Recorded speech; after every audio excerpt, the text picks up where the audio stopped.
Yes, so we're live.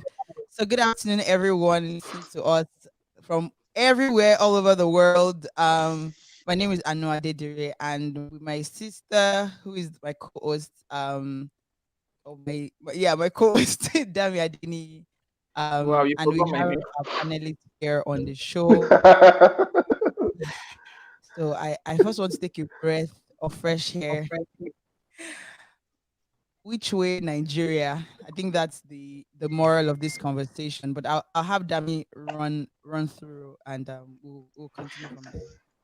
Okay, so I think let's just start sharing right now.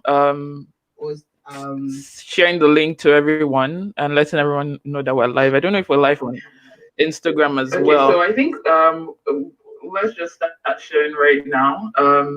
Was Sharing the link to everyone and letting everyone know that we're live. I don't know if we're live on Okay, Instagram as Dami, well. I think let's just start sharing right now. Was Sharing the link to.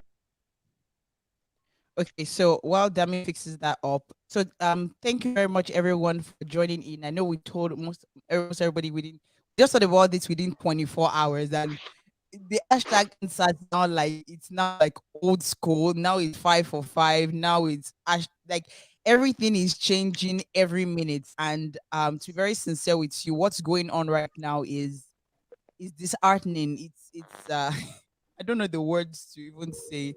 Um so first off, I will start from my known guest. Then Dami will introduce the other panelists also. So to my far right, it's bottom right. I have Femi Leye. He's a musician. He's an entertainer. He's a guitarist. He's a producer also, and he has worked on a lot of amazing tunes that probably have listened to, and he has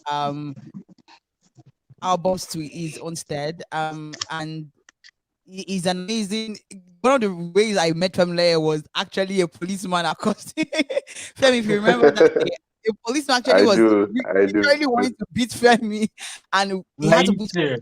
had to go on Instagram live, and he's like, "Help me call Aliu, like help me." So we had to contact a lot of people, and I'm just imagining for 1 minute if you didn't know anybody. So yeah, that's funny story how I met Femi and my senior colleague Akinyemi. So for me, I'm a lawyer, and Akinyemi is my senior colleague. He's an entertainment lawyer, and also he's first a lawyer, then an entertainment lawyer, because people just feel like, oh, that's an entertainment lawyer, but he's been at the front of also fighting for entertainers, young Nigerians out there, and he has been doing amazing work. And shout out to also all the lawyers and also all the people that have actually been protesting, and shout out to all the lawyers, all the legal aid, all the law firms that have been working pro bono for 24 Yeah, hours. impressive. Amazing work, guys. Amazing work, guys. So Impressive. I'll let Dami take it from there. hi guys. So can you hear me? Yes, we can. Okay, Yep. thank you. Welcome So back. sorry, there was a delay the other time. Thank you everyone for doing this, for joining.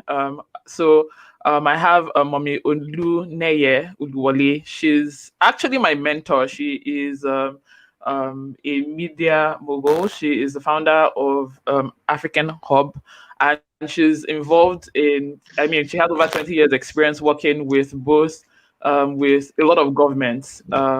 She's been recognized by the Congress in the US. She pushes for a lot of policies here for the youths. A lot of things that I share on my platform, Mommy is the one that sends it to me and says the youth need to get involved, get this word out there. And I thought it was important that we have her here because, Can everybody hear Dami? sorry.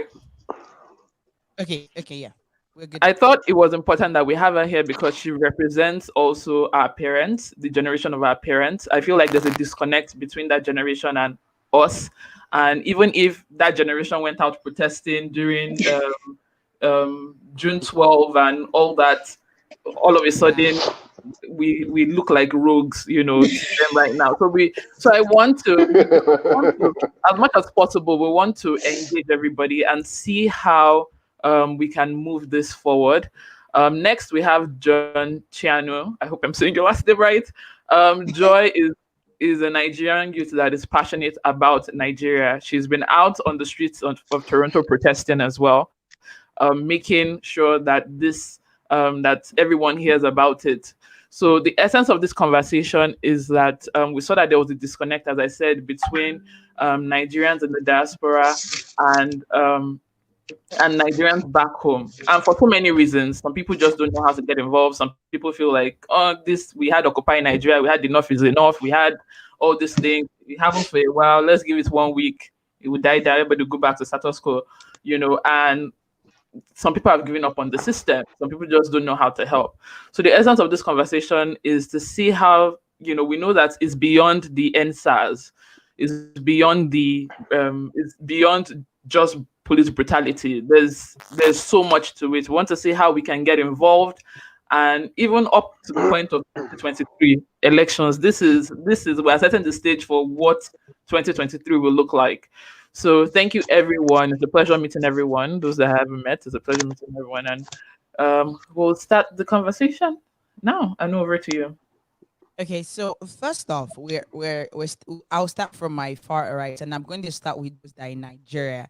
What has been the situation so far from your end as people that live in Nigeria? I know that you still have some things to do outside the house. Has the atmosphere been, because we are just seeing it via social media and via the media in general, and we can feel the heat. I'm just imagining how it is down there in Lagos and different parts of Nigeria. So I'll Femi or Akinyemi can take it from here. Well, let me go first. So thanks again for the opportunity to, have my thoughts, shared on some of these issues. I look forward to an amazing time here. For me, I think the last couple of days, like the last 5 days, has presented another opportunity, to usher in the next generation into what political consciousness looks like. Most of the time, because I've witnessed a number of all these protests, and sometimes I'm exhausted.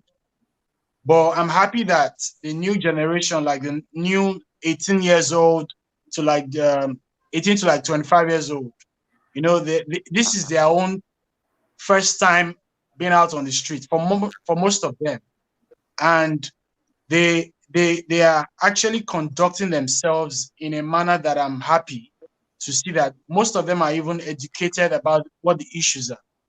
Because when you talk about police brutality, earlier this year we saw what happened with the international outcry, everybody denouncing police brutality with the George Floyd case. Now this is closer to Nigeria, this is closer to home, and it is a familiar experience. Even myself as a lawyer, I have experienced it firsthand, where you are being, intimidated, dehumanized. Even in my line of work, sometimes you're called to the police station, you're helpless. Then you start to wonder, okay, you were in law school, you were at the university studying to be a lawyer, but most of the time you get to the police station, you can't even practice law. You can't practice law. Eventually, what you do is look for the easier way, and the easier way is tainted with exchanging, paying to get your clients out of any kind of trouble they might appear to be in. So that has been my experience for like 11 years. I went to law school, I was taught criminal procedure law, but when you graduate, when you become a lawyer, the practice is different from what you are taught. So I'm happy that, we have another opportunity to engage with, our leaders. We have another opportunity to lay bare our grievances. And hopefully this time around, we'll go back home with something concrete. Because, to be honest, I am disillusioned with this, this Nigerian experience. Because I've seen too many times we go on the streets, occupy Nigeria, enough is enough. And at the end of the day, a couple of people profit from, all these protests that were organized. And they become the new face of the protest. Then they become political figures. I can name names. We now have some of the people who were spearheading the Occupy Nigeria protest in 2012. The Enough is Enough protest in like 2012. Now they became associates to politicians. They became special advisors. Some of them became commissioners, and they've left the struggle. Now they fly private jets. Now they have their faces in front of magazine covers. They've gone on to the next. So I'm also happy that for now, we don't have any group of people claiming to be the ones, steering this protest. I think for now, it is still largely amorphous. It is, spreading in different parts. Nobody is like the main face of the protest. But at the same time, I think I've shared enough. Over to Femi. Even in Bagada, where I live, it is ongoing. I try my best to amplify using my platform to talk about it. It is something that I think we should all support and do the best we can. Wow, man, it's well, what I can say is firsthand, I don't think there's any Nigerian youth that has not gone through the ordeals of SARS. I can mention, like, in fact, if we are here for 2 hours, I can give you instances of myself, being harassed, being extorted, going to the ATM and removing money for them, pointing guns at me, and stuff like that. In fact, there was an instance a couple of years back. It was Giwa. It was in Lagos before. The police. I don't know why. I can't remember his first name. But it was the one my Aliu Giwa, God bless you. It was the one my girlfriend at the time, which is my wife now, had to call because they stopped us at Aja and they pointed a gun at me, and were harassing my wife now and our younger sister. There have been different instances, and what I see is they are just trigger happy policemen who are frustrated to see anybody do well. This stems from a lot of hatred for a young Nigerian. Like, why would you have a Range Rover? Why would you drive a Camry? Why is your hairstyle like this? Do you understand? Why would you use an iPhone when they can't afford one? So it's a lot of frustration from that perspective, and that is why they don't even care. Even to the area where I live right now is the exact same thing. I can tell you of instances where someone like Brother Shaggy, he was even beaten. As popular as he is, he was beaten, and it's so sad. I feel like everybody is just done right now. Everybody is tired, and like Akinyemi said, there is no leader in this revolution because it is a revolution. It started with ENDSARS. Now it has gone into another thing. I think we are now awake. Exactly. I'm so sad that I can't be on the street with them because literally I just had a baby like 4 days ago. So my baby just came in today. I really wanted to be out there. Yeah. Thank you so much. Thank you so but myself and my wife, we've been learning our voices right now. Myself and my wife have been lending our voices. We've been talking about it. We've been talking to people about it, talking to people on ground, because now the youth now understand that the power actually lies in our hands. Because if you look at the way they've been changing their mouth, especially the IGP, it was first SARS has been dissolved, and all the things that they wrote for 545, they started doing it. Because this evening before we started, I saw that the IGP, apart from the fact they said there's a new unit called SWAT, we'll talk about that one later, but every member of SARS is going to go for a psychological evaluation. And these are the things we are protesting for. These are the things we are talking about. It's just so sad that we have a very useless president. He's so useless. Honestly, he's so useless. No passion, absolutely nothing. He's just there, just reading from a piece of paper when you're supposed to be a leader and move your people to the next level. See what's happening in Port Harcourt right now. The governor said parents should hold their children. Who do you think you are talking to? The guys came outside and they are protesting. So you can't hold the youths back that have information, educated, they know exactly what's going on. And yes, some people might die, but Nigeria is going to change. This is a new Nigeria. And I'm also happy, as a Christian, that youths have started coming up and praying for people protesting. So there are prayer walks across Nigeria, you know, because this is deeply spiritual also. We know it is because why would you have a gun in your hand and you are drunk and you just want to kill somebody? For what? It's a God complex. I was talking to my wife about it yesterday night. It's a God complex. You have a gun in your hand and you have the power of death. You know, so I think this is a very important time. This revolution is needed, and I think the same energy, and I pray the same energy you to have it going into 2023, because right now we know, and everybody's going to come out and do the right thing. Thank you so much. Thank you so much. I have so many questions. I mean, first of all, I think I would direct this to Mommy Oluneye, because really, how did we get here? I don't know. I still don't understand how policemen in Nigeria carry assault kind of rifles in public, like, because the guns that they use are like, I don't get it. So I want to know, like, how we got there. Why is it that? What do you think the problem is that, you know, the police they don't even know that we're part of the fight. You know, this 5 for 5 includes them in it.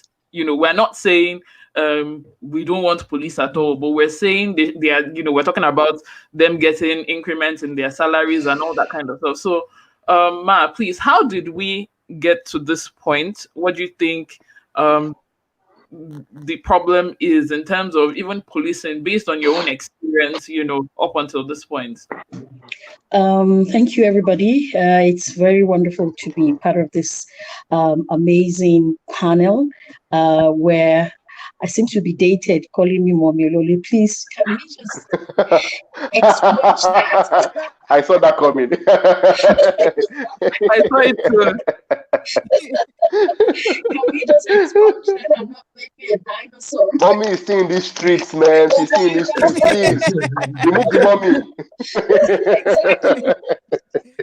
Okay, that having been said, Dami, okay, thank you. And I want to give a huge shout out to the youth in Nigeria, that for the first time that they are actually you know, awakening to the power, the lives in their hands. You know, not that they didn't know, but the fact that they have been able to get to the point where they see what they have. And Mommy, the mic is a bit okay. Can you hear me? Is muffled? Yes. Yeah, it's just a little bit muddy. Oh, okay. Maybe I should just stop using the mic. Just a minute. Okay, ma'am. Sorry, Mr. Leye I'm trying to fix that. I'll just read a couple of comments because there are loads of them here. Can you hear me now? Yes. Yeah. Okay, thank you. Better. Okay. Yeah. All right. So let me just do a backtrack. I said I am giving a big shout out to the Nigerian youths, you know, for you know, their tenacity, their you know, their zeal, and the fact that, and the passion for them to change, you know, the narrative. You know, right now what we are seeing actually is not something new. I want to say that prior to this time, you know, the youth, they didn't quite understand the power that they had. There's the power in the number. The number of youths that are in Nigeria is more than 40%. You understand? Over 200 million of I mean, you know, conservatively 200 million that we are in Nigeria. You know, so for them to not only, you know, understand that they have now come to the realization, and then also realizing the power in their hands regarding the social media, which I call their play zone. It's your play zone, it's your playground, you know, in the sense that you talk there, you communicate there, you work there, you live there, you sleep there, you do everything there, and you communicate to the world. And the world is a global village now.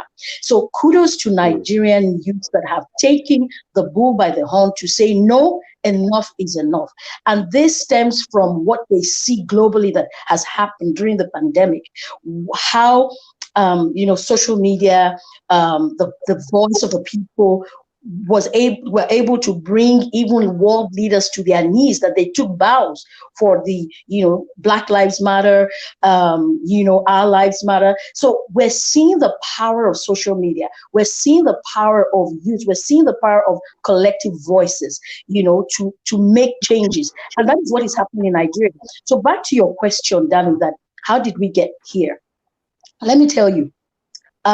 This year, I presented a paper during the International Youth Day 2020, and it's so amazing that the title, which was convened all over the world, this particular paper I presented, at Covenant, it was a virtual, conference, and it says Youth Engagement for Global Action. So Nigerian youth are actually standing in their rightful position to globally, engage their leaders. It's a decade like never before. We never saw 2020 coming this way. We never saw the pandemic. We never saw Black Lives Matter, reverberate across continents, across countries. We never saw that coming. We never saw, world leaders taking action, people demanding for action, and they are getting the action. So how did we get here? I always like to backtrack. I'm a historian. I love history. I love stories. This didn't start. Nonviolent protest, people talking about what they want and how they want it. I always take my root from people like Martin Luther King. I like my brother that mentioned that he's a Christian. He was a minister. He was a church leader. And he spearheaded, he put himself out there. He was the leader of the movement at that time. There was huge police brutality, okay? I can't imagine what they went through. When you look at films like Selma, when you look at films that has to do with Martin Luther King, you know that police brutality has always been part of humanity. There's this trigger, effective that gives them, the thrill that they're holding guns and batons and every form of, device that they can use against people. So how did we get here? We're not in isolation of what has happened in the world or what is happening in the world. We're only seeing, what is happening in our own country at the moment. Police brutality being misconstrued or being taken for granted, or trying to subvert a particular set of people has always been in history.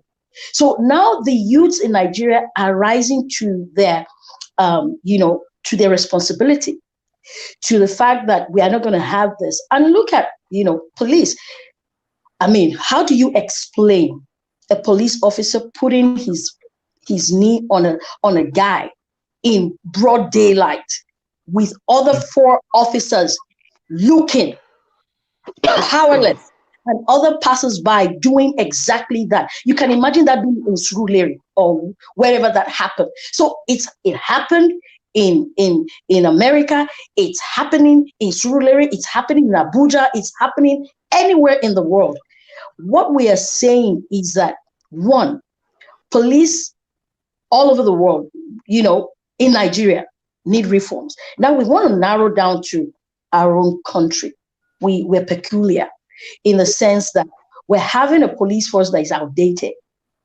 When I say outdated, they're outdated in terms of mindset, they're outdated in terms of skills, they're outdated in terms of education, they're outdated in terms of exposure. Now they are looking at a set of youth, a set of the population that are creative. They are the complete opposite of their mindset. Because youth are creative, you are beautifully creative, you are non-conformist. You don't want to do a 9 to 5, you don't want to be in the office, you are on the go, your phone is your business tool, you send your emails, your web, you are communicating Instagram, Twitter, Facebook, YouTube, you are creating content, you're doing all of that on the go, and you have to use a set of devices that have to be compliant with your creativity. So you need to use iPhone 10, iPhone whatever to achieve what you want to achieve. You want to take the best pictures. You want to have the best music content. You want to have the best video content. Now you are dealing with people, police people who are in the Nokia 999 era. Okay? They are in that mindset of, who bought that phone for you? Who is your father? Where did you get it from? How did you get it? So we're seeing a clash of mindsets. Okay, so unless there is a reform in terms of the mindset, we're not getting anywhere. Because if you look at the demography, if you look at the age of the people in the force, the youngest, let me just say, averagely, they're probably in their mid-30s, and they went through a systemic mindset that has been programmed in the 1800s. Okay. Now this is we're in a decade of the 2000s where a youth says my tool is my phone, my laptop, my my tablet, my iPad, everything. And they can't understand. So not only that, we are also in a country that has entrenched and allowed poverty of the mind to rule and reign. And when you say poverty, poverty is not having money alone. Poverty is poverty of ideas, poverty of mindset. So when that has happened over a period of time, when people have been denied their dues, their salaries, their entitlement, they see that the people that are supposed to be their leaders have embezzled, they have taken what belongs to the people and amassed it, and they're still working the streets, they're still being protected. What do you expect such police officers, who do you expect them to be? They're gonna freak out. They're gonna vent somewhere. They can't vent it to their leaders. God help them, they can't. They're gonna vent it to the people who are harmless, like you and I. You understand? So how do we get here? Didn't start today. It started way, way, way back. In the 60s, prior to that, police brutality and all of that. But we got here as a nation based on our history of what leaders ought to have done that they did not do. And their products, these men are products of a failed system, of a failed state. So we cannot take that out of context. They didn't just evolve, overnight. They didn't just become, the kind of people that they are. It's a system produced them, a system that needs to be fixed in all ramifications, not only, the police and all of that. What my brother, I can't remember who also gave the example, or recounted an incident that happened. Nobody in Nigeria can say that I have not been a victim, of, a SARS or police harassment or what have you. I remember, I think it was 2010. I was meant to have a meeting at Afebabalola University, and I was presenting. I was the first presenter at the first, endowment fund that was going to happen, and we were 15 minutes to Ado Ekiti. I had my laptop, I had my printer, I had everything. My PA then was there, and the driver. I was trying to get myself together, and then boom, they stopped us. And the next question was for me to produce the receipts of, printer, of laptop, of, everything that they could ever imagine. And I went ballistic. I was like, I was already running late. And, they used that force to take us to their station and say, of course, you're seeing guns and what have you. And they did a reroute and said, you guys follow us. you know, and the driver, you know, in his timid, of course, seeing guns and cocking guns and every other thing, you know, and he did a turn.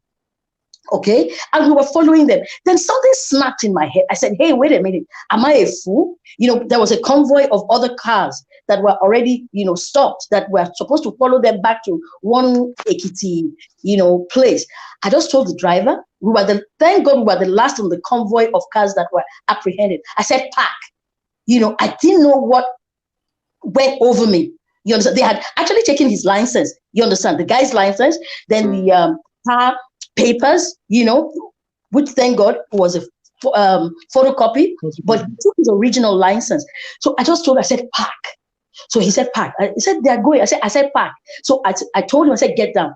I took over the car, and then I did a U-turn at 180 degrees, you know, and, you know, we were gone.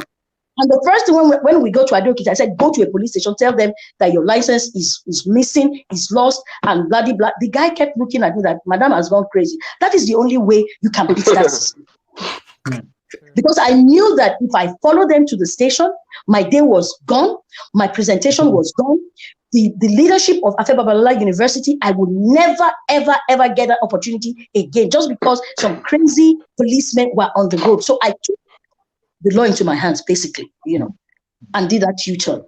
So what I'm saying is that we have all been victims of this thing. And going forward is why we are here today. Going forward is what we are charting today as a people. And I believe, and I am so grateful to God that God has been hearing the prayers of our hearts to raise the youth of this decade to come that will take the bull, you know, by the horn and lead us to, you know, where we ought to be. I hope I have not spoken too much. Thank you so much. Thank you so much. Wow, that's a lot to unpack. Now you know why she's part of this panel. Joy, I'm just going to ask you, Joy. Being a Nigerian in the diaspora, I know you went out to protest. I just wanted to share what your experience was like. I saw on Twitter and a couple of things that were shared, that, you know, information that we got was that you know, police was called on the protesters in Ottawa, and a lot has happened. So please, can you just share what it's like, you know, going out, and why you even decided to do so? Like, why are you so passionate about Nigeria? Why have you been so like, Joy has been, I don't know how she's working and doing all these things. So tell us why you're so involved in this, and what has been like, the experience has been like protesting. All right. Thanks for putting this together, Aanu and Dami. So I think I'm very active on the Nigerian Twitter. So I follow Nigerians in Nigeria. And I think when everything started, I think last week, Saturday, I believe. Is there feedback? A little. I think you're good. Okay. But you're good, yeah. When everything started last week, Saturday, or two Saturdays ago, I was kind of like, okay, something's happening, but I'll just keep scrolling through. I think things hit me Thursday night. I think that was like right after Fowles and Rontan had protested. And I still was like, okay, I got curious. I went to go and do my research, like, okay, what's actually going on here? So I started seeing videos. And one video that really struck me was of Joy Eze being shot in the mouth, literally shot in the mouth by a police officer. And I remember just looking at it and just like, I was appalled. I was almost in tears. And the next video I saw was of the elderly man crying about his son being killed. And that was it for me. I was completely like, I'm like, this is absolutely outrageous. We have people losing their lives anyhow, being killed, being harassed, being maimed for just being Nigerian youths, like for just existing. And I think we can all say here, we all know about like the fact that minimum wage is what 30,000 naira per month. You can barely survive on that already. So most Nigerian youths in Nigeria have a hustle they are doing, a side hustle. Yes. And most of them are like led by or like based on social media. So they have their laptops and all this. So I can't imagine like somebody just driving or just walking around with a laptop bag and they are being stopped just for doing their own business, just for hustling. They're already making life hard. They're making life hard for us as government, for us to actually thrive in Nigeria. But now we want to take our lives for trying to survive in Nigeria. And that didn't make sense to me. And so I started to like really share the news out there because I know someone had posted that we need to make ENDSARS trend. We need to make hashtag ENDSARS trend. So I started to advocate, share the news on Twitter, on my Instagram, on my WhatsApp. I'm sure they're tired of me by now, but the important thing is keep sharing because the more I felt like the more people I reach, the more people will actually share. You know, just the network effect, right? And so I think Friday afternoon, somebody had posted that they wanted to lead a protest here in Toronto, and I'm like, yes, fantastic, this is great. Like it's great to see what's happening back home, and I think as people in diaspora, it's important for us as youth to also support what's happening back home. We know from the fact that when it comes to our government, they don't really. If things are happening just locally in Nigeria, it's just like it's happening. It's okay. We can just survive. They will get tired. They will stop. But once they see that there's actually backing from the outside media and people outside, they will try to do something or at least try to look like they're doing something. And that's the reason I hoped to invoke by making sure we as people in diaspora were actually actively involved in the protest and the sharing and the donation. So now, when I went for the protest, I didn't know what to expect because I didn't know anyone who was going. I just woke up in the morning, packed my bag with my banner. I'm going. We're going for this. And it was amazing to see the turnouts at 9 a.m. in the morning. Most people would be sleeping in, right? Like it's 9 a.m. Saturday. Why should I be going out? But it was amazing to see the number of Nigerian youths that came out to support, to make their voice heard, to amplify the voices of Nigerian youth in Nigeria. And I remember as we were going up to march and chanting, sometimes you get tired and you hear someone behind you louder. So it really gives you that energy, right? So I felt like it was very invigorating to be in that environment and really pushed you harder to actually want to continue to advocate, to promote, to support, and to donate to the cause. I think that's about it for me. I've had a lot of people since then. One thing I'll say is at the beginning was I was kind of confused when I saw that there weren't that many people like Nigerians in diaspora posting anything. It was almost like it's happening in Nigeria, it doesn't matter. And I felt I was hurt because I was like, are you people serious? This is back home. Every December you'd go back home and you're like, okay, we're in Nigeria, we're going to this party, we're going to this place. But when things are happening in that same country, because you're not there 24/7, you feel it's okay. It will all blow over. After all, I'm here. I'm enjoying Canadian protection. I'm Nigerian Canadian. There's nothing happening to me here. I'm good. But that's not the case. Home is always going to be home. Home is home. Even if you stay here for 10 years, 20 years, you're Canadian or whatever, home is still home. You're still a foreigner here for the most part. So I think it was nice to see over the time, we've seen more and more people posting and sharing on their social media platforms. But I think we can get more people to do more. Like we can do more, definitely. There's a lot of space to actually get our voices heard, to augment and amplify the voices of the youths back home. Yeah. Thank you very much, Joy. And are you ready to go? Yeah. The battery is burning up too. So first off, I want to first say thank you to everyone that actually shared. And perspective is not just for us to just have this conversation.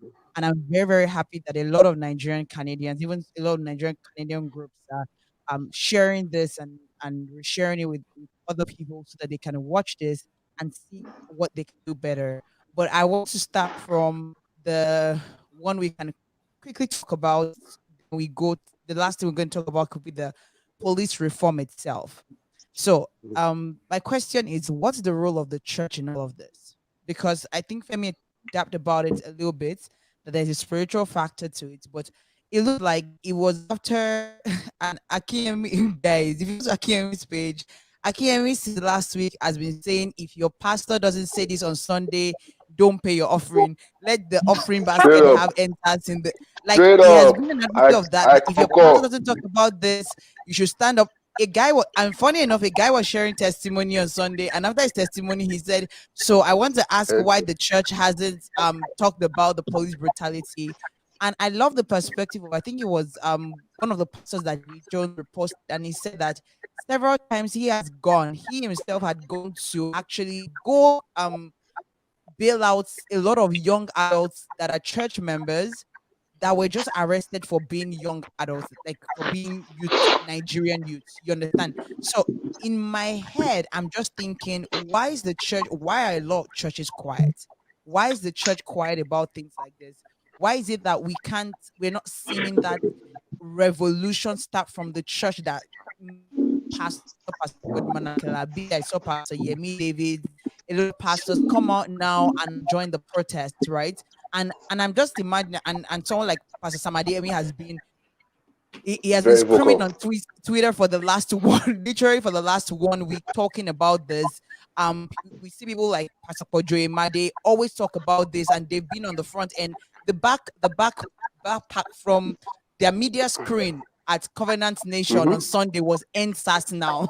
Like, that's how active a couple of these churches are. But if you look at the age factor of these pastors, they're all in their 40s, right? They're early 40s, and they kind of know what it feels like.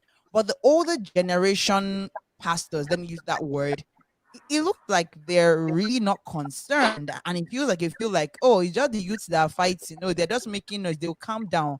What's the role of the church in all of this? So I will start from Mrs. Oluneye, and every other person can join in. Okay, thank you very much. I always say that before you know, give your opinion, look at what has happened before. And I will still go back to Martin Luther King. He was a Baptist minister. And he led a movement, a civil rights movement, even whilst being a Baptist minister. He was at the front line of the movement. Now, this is an understanding of the fact that the spiritual is necessary. Now, when it comes to state matters, it affects your members of the church. So if they are being oppressed, how will the church, the message, how does it impact their lives when they're already oppressed? So it wasn't about just preaching at the pulpit, every Sunday, every Wednesday, at Ebenezer Baptist Church in Atlanta and all of that. It was about a spiritual leader taking his position. And I cannot imagine what would have been if he didn't take that position.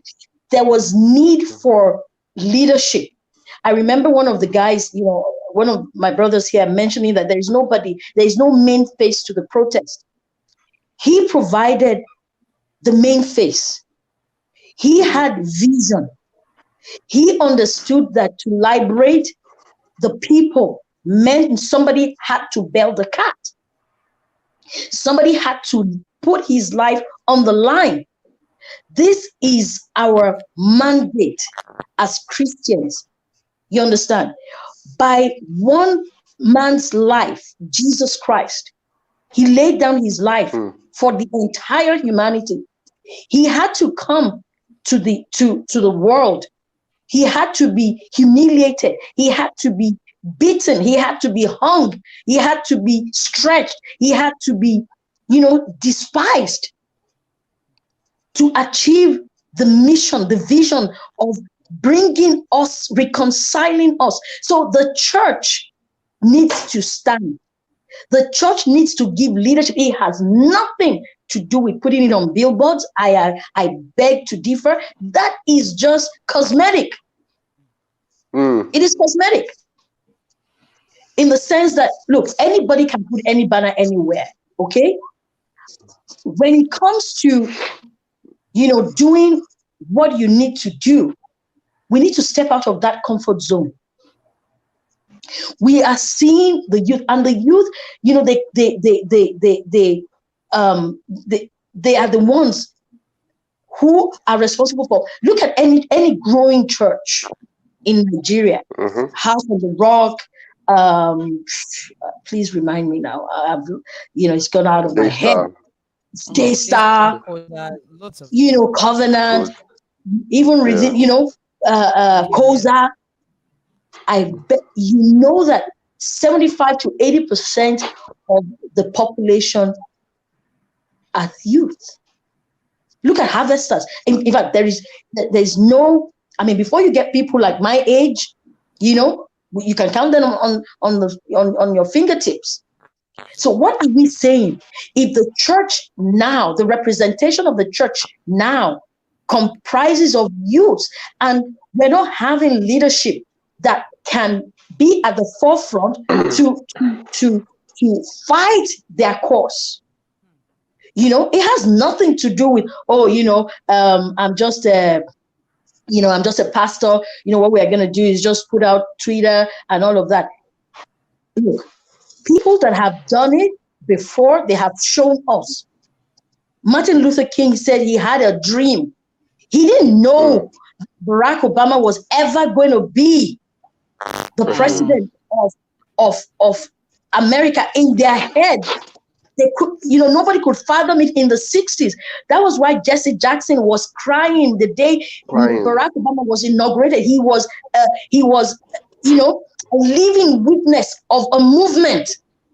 So what we are fighting for at times is not for this generation, it's for generations yet unborn.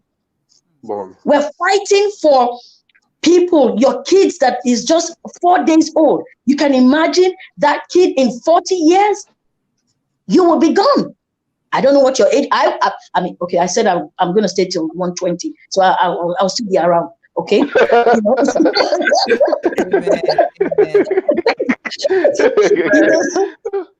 So what we're not fighting for just the now, and that is where I have my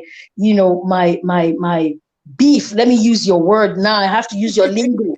That is where I have my beef with this generation. You're only seeing the immediate. You're not seeing, beyond this decade. You're not seeing beyond, a decade, 2 decades, 3 decades. I said it took 50 years for I Have a Dream to come into fruition.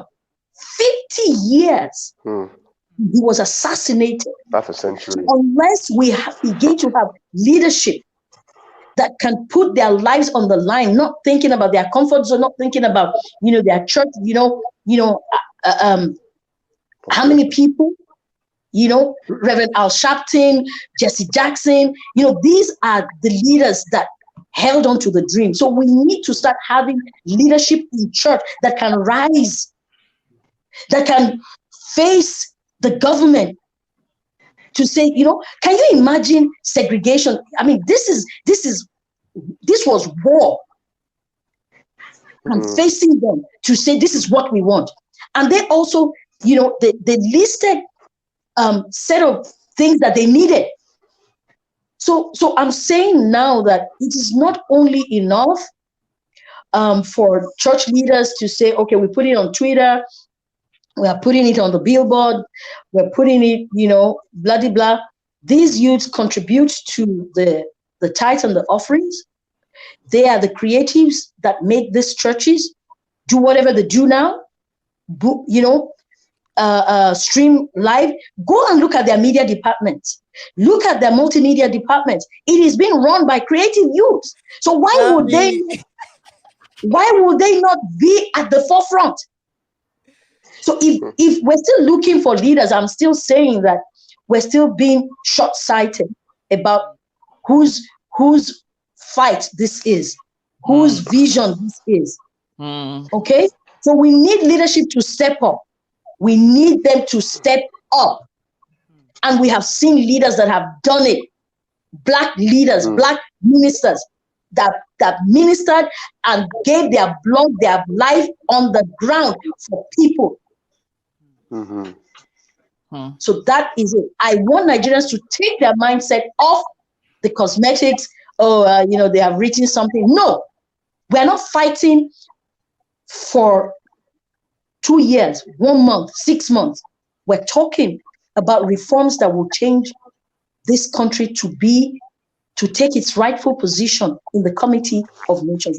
We're just cosmetic, cosmetic saying we're the giant of Africa. We're a giant of nada. Giant of nothing. Thank you so Nada.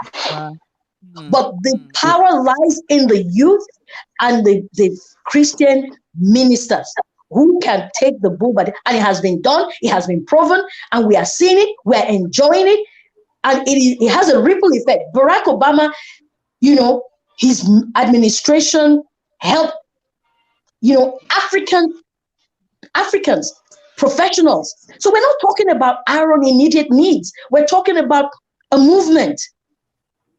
So let me stay here because it's very passionate for me. Thank you very much, Ma. Thank you, Ma. And I think to take a summary of what you said, it's a multi-generational movement.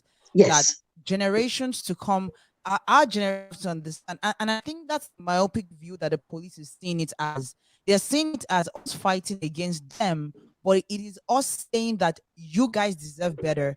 You guys need to have a better life. Your children, because I'm just thinking in my head, and I was telling my husband that I imagine if a SAS officer actually killed a policeman's child, how they will feel, right? And we are saying that we don't want to get to the point where your own core officer will kill your son or daughter before you understand the pain of a Nigerian youth. But Akinyemi, why has it been very? Because I know that you've always been an advocate of everything creative, and that's one thing I appreciate you about. But why were you really, really vocal about where is the church? Why is the church sleeping? Where is everybody? Yeah, for me, I was christened in the Foursquare Church. I was raised a Deeper Life boy, and then I was an MFM teenager. Oh my God, that's a triple whammy. I think I've been very, very. I've followed the church almost all my life, and I'm in my mid-30s now. And every day I really, really question the place of the church, and I think that actually started when during the election period for Jonathan, I think about 5-6 years ago, and I saw how the church was used as a podium, as a platform to amplify election campaign materials, and I saw how a lot of our church leaders were pitted against each other for whatever reason.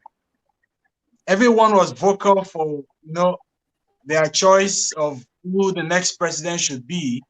Some were very, very active. And it led me to, questioning my faith. Like, is this what the church has been reduced to? You take this pastor in the West, let's all go for a grab. How many leaders can we recruit to help push the campaign message? Okay, you take Redemption Camp, you take Winners Chapel, I will go to Deeper Life today. And the politicians in Nigeria understand that the consciousness of the people is very tied to the church. Let's assume that 50% of Nigerians, or even 45% of Nigerians, or 40% of Nigerians are Christians. To that end, what are the church leaders doing to champion a climate where the well-being of their members are being taken care of?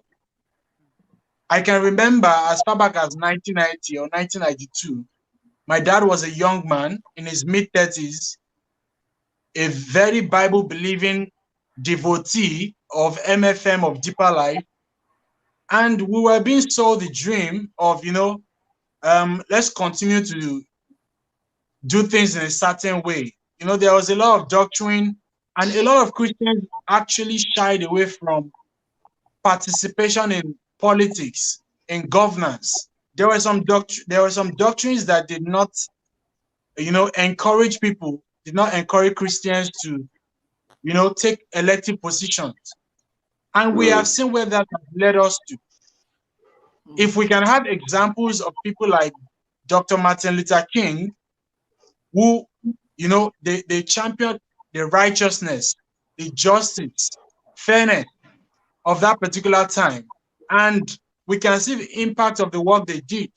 How much more an average first-tier Nigerian pastor feeds millions and millions of people in Nigeria and outside Nigeria. The influence that they wield can be channeled to do enough good things for the people. If the likes of Oyakilome, Oyedepo, Adeboye, Olukoya, my pastor, Kumuyi, if everyone can actually pay attention to, let the government of the day, let it work for Nigeria. I still think if we give that, if we have that kind of coming together of leaders who practically influence hundreds of millions of people, I believe there will be a change. It will be very, very impactful. Politicians will understand that they can no longer be in cahoots with the church. As it is now, the church is being abused. They come for election campaign. When they are done, they go. They come back every 4 years. They come to, sit at the front row, but we are not getting anything.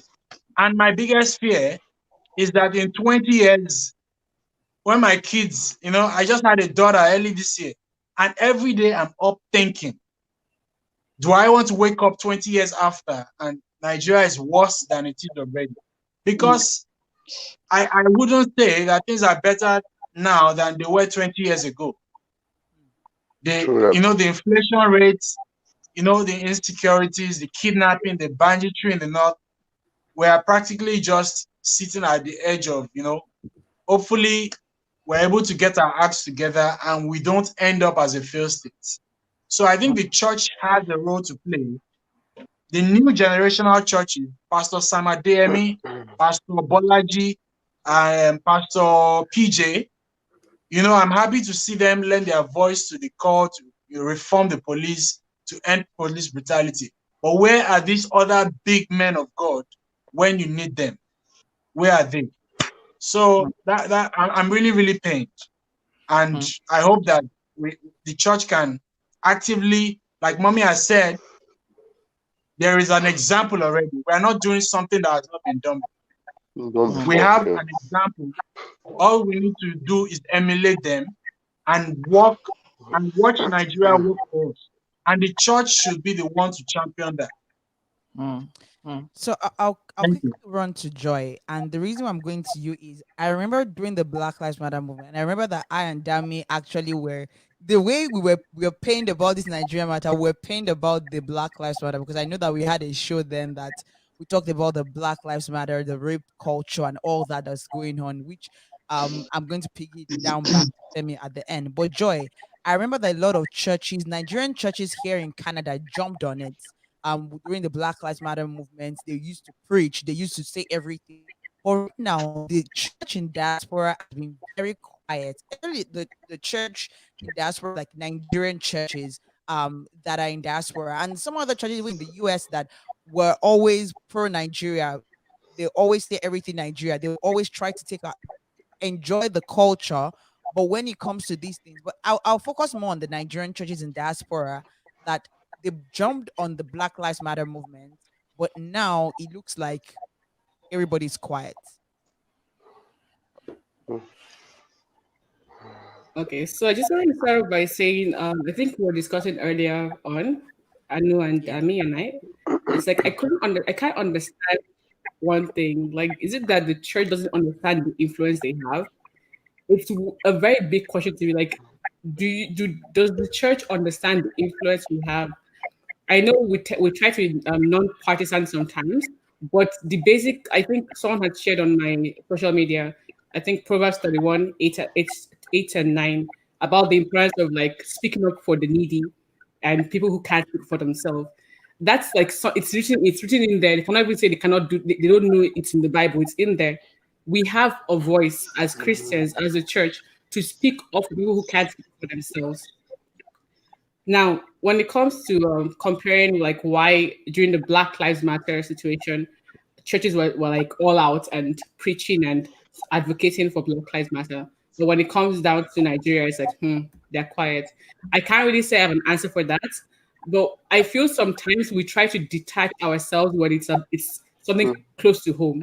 I don't know if everyone gets that feel sometimes. It's like when it's like a general, you're like, oh yes, I'm for it. But it means you feel like, okay, it's like, oh, it's Nigeria, or it's this particular thing. You feel like, okay, I don't want to show that I'm leaning towards something. We don't want to take a stance. And I think that's like, it's not right? Like if majority of your congregation are Nigerians, it means that they've been affected or they are affected by what's happening back home. They probably have family members who are back home as well, who are affected on a daily. And no pastor can tell me they don't have a family member at home as well that has probably experienced what's going on with respect like police brutality in Nigeria. So it's very perplexing to see nothing is being said. I don't know if there's no push from their members to tell them, hey, do this, or hey, do that. I don't know what they're waiting for exactly, but it's definitely important for them to like at some point decide to speak up. I think somebody had mentioned on here that sometimes maybe we're waiting for somebody to take that first action or something. Like you're waiting for someone, we just like sit and wait and say, okay, who is going to be the first pastor to take action? Then no one will take action. If we're all waiting here for Pastor Adeboye to say something, you're wasting your time. When he will say it, he will say it. But I'm glad the smaller pastors or the less prominent pastors are saying something. Like it's a trickle effect. We can say we want all these guys to say something at some point, but if they don't say it, it doesn't mean that it should end there. The ones who are saying, keep saying what you're saying, keep continue to advocate. The people who emulate you, you have members, you have followers who are going to listen to you and actually work towards the goal of ending SARS. Last, I think one thing I want to add is I can't speak for the prominent pastors. I don't know what's going on in their mind, whether there's some sort of back end like issues, or they feel they don't want to hold any stance against politicians. I don't know what it is, but it doesn't make sense. If you think about it, it really doesn't make sense, right? I think I also mentioned that during elections, you'll be hearing a pastor will tell you that God has shown him that this candidate is going to win. God has shown him that this one will not make it to the next thing. When that comes, they're ready to come and show you, okay, we're ready to pick somebody. They'll invite all these politicians, these people who are doing terrible things in the country, to come and sit front row seat and tell people to vote for them. But they don't hold those people accountable to what they say they'll do in the country. At what point do we stop that? It's every 4 years. It's the same thing. Every 4 years, same thing. So let me not lie, I'm not even surprised. I'm not surprised by what they're doing. I can't even lie. When I saw it, I was disappointed, but not surprised at all that this is happening. So yeah, just round up. I'm really glad for those who are actually standing up. Like, good job to all those pastors out there who are doing that. So all right, thank you.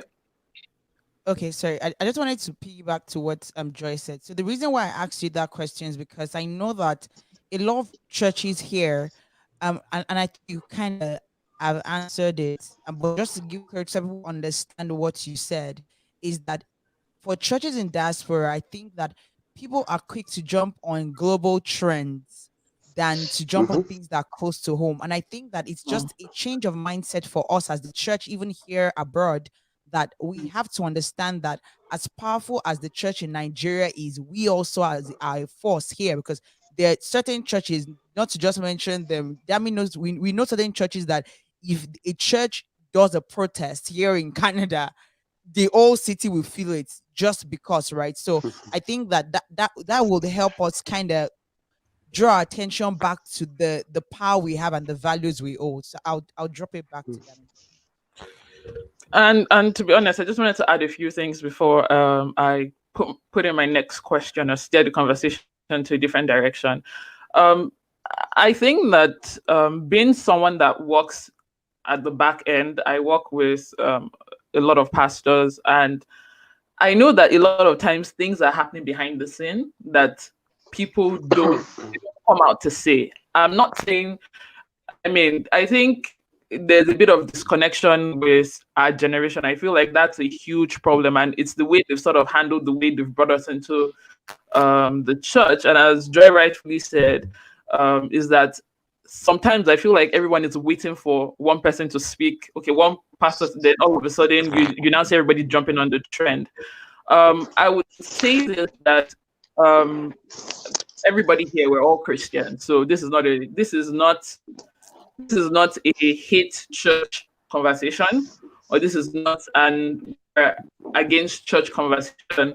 Is that we really want them to step up and stand up for us, because whether we like it or not, as you rightfully said, if I was in Nigeria, I would have been probably stopped and searched a couple of times. I don't carry a handbag. I carry a backpack with my laptops, with my gadgets all the time. People call it my office, my mobile office. So to think that that's enough reason to be constantly harassed, and I mean that it affects me, being a member of the media team of my church or whatever thing that I'm doing. So yes, I just wanted to say that I just wanted us to. I felt like it's important to know that this is not a hate, or this shouldn't be a hate conversation. It has a tendency of going that way, especially with different people commenting. Is that what is the way forward? We're moving forward. How are we moving forward? Now, this brings me to my next question. With what our role is. I want us to talk about what our role is from the point of view of what's the role in the diaspora in all of this. I'm saying this because when I posted, put out the post and started making noise about this whole thing in my own, from my own corner, a lot of people felt like, you know what, we've seen this happen over and over again. How are you sure that if we send money here, we'll not start hearing stories, And so there's a lot of distrust based on different experiences. So what is the way forward? How can we be a part of this ENDSARS movement? And as we've all mentioned, that this is not even about, ENDSARS is what ignited the movement. We're praying that it doesn't stop now, up until 2023 elections. How can we get involved? How can we be a part of the movement? How can we, lend our voices, our resources to the movement? So I would throw this question at Femi.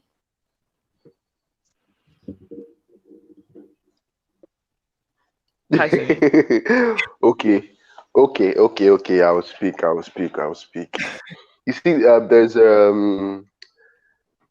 there's something with people here. I don't know. I think is a mentality from the colonial days that our validation comes from diaspora.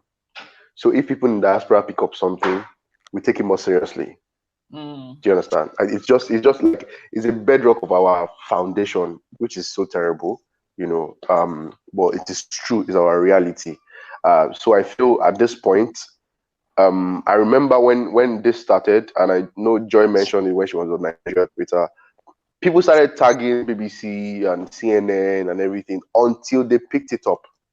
It was when they picked it up that the IGP and everybody in government started taking us seriously, because for them it was like, these children are just sharp. If you see that, I saw a video of Davido being with Frank Mba and speaking.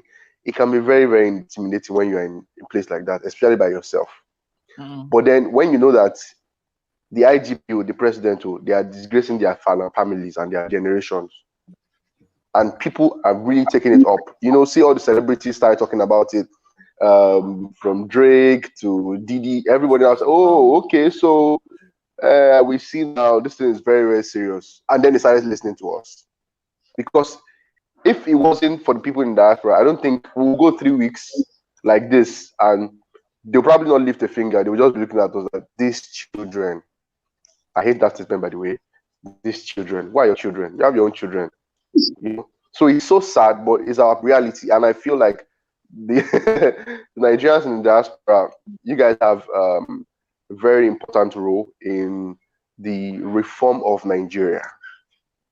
You know, there is a word that has come out, a prophetic word, and basically is Nigerians from diaspora will come back home and be a part of the change.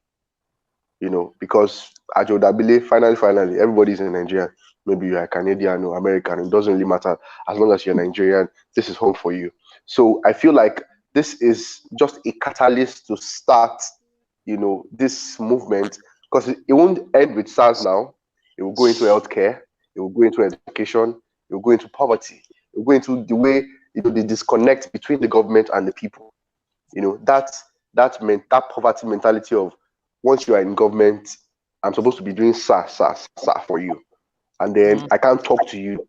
Even though I elected you, it's almost like a God complex. It is actually. You know, they feel like, you see, this senator that was assaulted a lady in a sex shop in Abuja. It was supposed to be 50 million. Do you know he's appealing that the money is too much for something that was caught on camera? So you can see it's really, really sad. There's so much that we can do. We'll continue to do it. We'll continue to fight. We'll continue to speak.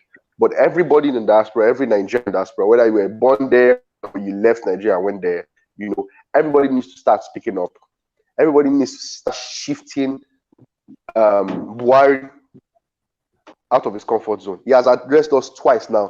That does not happen. Akinyemi, am I lying? No, he has already He doesn't say us. Jack. He didn't address us. He does not Already say Jack. No, he did though, twice. Twice. He That's what read I'm from- saying. He he read read a from the paper. book. That's not addressing the nation. I Reading a know. paper. I'm Something telling you, from given here. the Buhari that we all know, Buhari will not come out of his hiding place. But since they have started disgracing his father, he decided to come out and start speaking. You know, it's so sad. I mean, rather than anybody, you see, you know, before I didn't really wanted to pay attention to politics, because for me it left a bad taste in my mouth. One of my uncles was killed because he wanted to become a senator in Ekiti, and it was all about Silverbed, like around like 2004. I used to go to Ekiti a lot because my dad's cousin was the Ekiti local government chairman.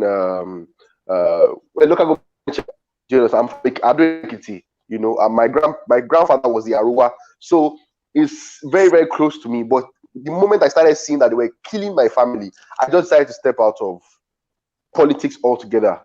But then the moment I got married, something shifted. Like, guy, you're going to start having children. What are you going to do? Are you going to just sit down? So I started thinking about it. I started talking about it. I became more passionate about it. And now that we are talking, right, that we have a voice, I feel like people in diaspora can pick it up and take it to another level altogether. Honestly, if we say 2 here and you guys say 1, your 1 is like 100%. Believe me, you know. So this is a collective effort. We all need to work together. We all need to get these leaders out of, because this generation, they need to go. Honestly, I don't wish that on anybody, but some people just need to die. Some people just need to die for Nigeria to be okay. It's true. Some people need to die for Nigeria to be okay.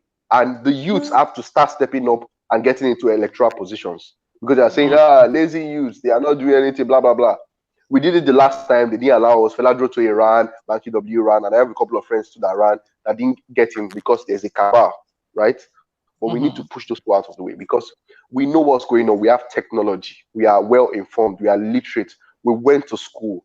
Do you understand? And we can't just leave these old men to rule us.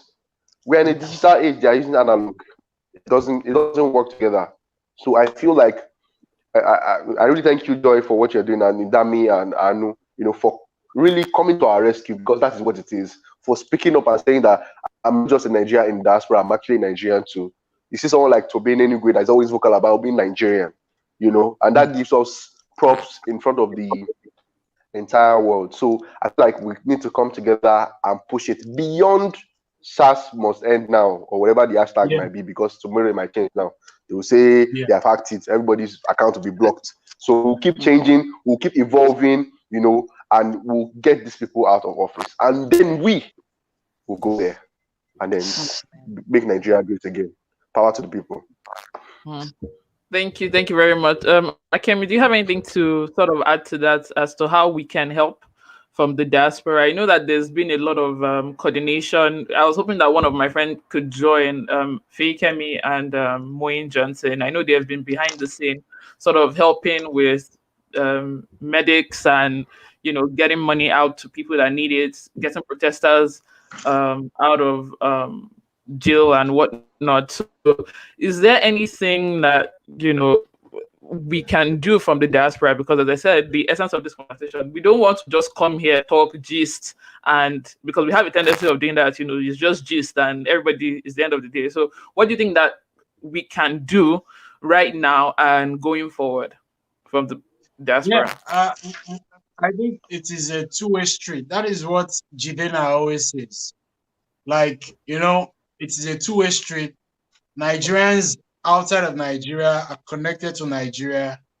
At the same time, through the power of technology, Nigerians inside Nigeria are also able to connect with their friends outside of Nigeria. And I think whenever Nigerians come together, when there's unity, we're able to achieve a lot of things. And I think the same thing can be applied if we look at the industry where I work in, music. A lot of Nigerians in powerful positions in the US and in the UK have been very, very instrumental to channeling some kind of investment. Like we have Nigerians working in Atlantic, in Laverne, in Sony, in Warner Music. You find that when they get to decision-making positions, they connect back to their base. Some of them left when they were teenagers. Some of them left when they were, really, really young, maybe in their when they're adolescents and all of that. And we find that they've been very, very instrumental to making sure that the millions of dollars needed to develop the Nigerian music industry goes straight down to Nigeria. So we have some of them were instrumental to the Chocolate City Warner Music deal. Some of them were instrumental to many other deals that I can't really talk about at this time. So I think the same thing can be done when it comes to nation building. Anybody out there, I am sure you have maybe like a nephew or niece in Nigeria that says, Auntie Aanu, send me 500 CAD card, Canadian dollars, or send me $200, send me this, send me that. And when you want to send money, you would also want to ask, like, okay, how are you doing? What are you using this money for? Everybody is saying, oh, we need to look at other industries that can fetch us foreign exchange. We need to diversify, move away from oil and gas. And the fintech community, the IT community, the tech community in Nigeria is already developing. In another 5-10 years, we'll be able to have a lot of world beaters who will create products that are made in Nigeria and that is doing well outside of Nigeria. We have the likes of Inya Boyeji and the testimonies we've heard about Andela and Co-Creation Hub and many other tech establishments in Nigeria. When you have people like that that are constantly harassed on the streets of Lagos, people like you outside of Nigeria are concerned. If you are really serious about diversifying the economy, why should the young people who are, driving that change be subjected to, this constant harassment?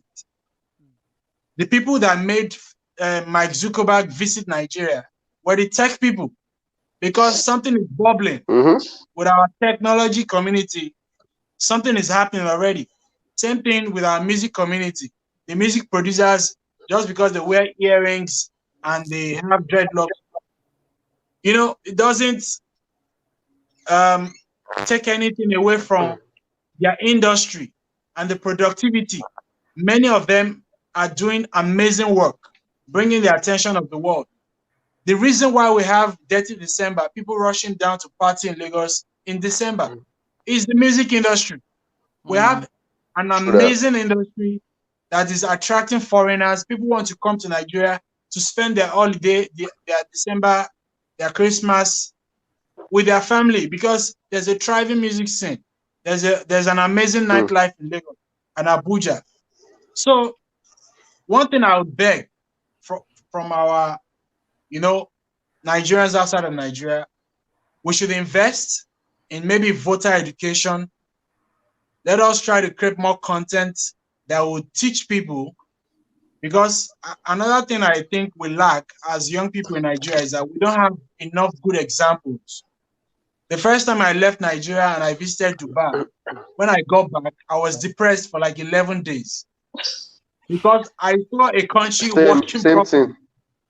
Yeah, I saw a country working properly, train tracks. I just thought, how can, although they said it's a smaller country, but the ability, to achieve so much with great leadership, how can we translate the same thing in Nigeria? The first time I visited the UK as well, I got back, I was just thinking, how can we fix this country? So if people who are exposed to this life constantly share the information, share examples of, what is possible in healthcare, in education, in business life, in tech, we need you guys to continue to show that, leadership goes a long way. If we have great leadership in Nigeria, this is what is possible. And there are many great stories. People are really moving over to Canada.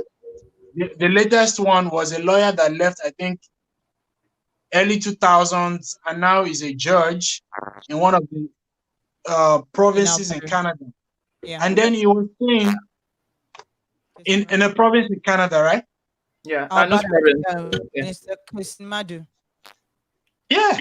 So he was saying he wished that meritocracy could, be the order of the day in Nigeria. He said that, and people quoted him. So that's my prayer, that these two-way streets will continue to help each other develop our own country, even when we leave Nigeria, because a lot of us have the plans to love Nigeria from our family. Yes, we will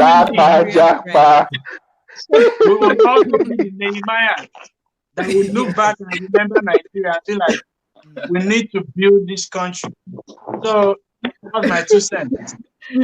All right, thank you. One more. I want to.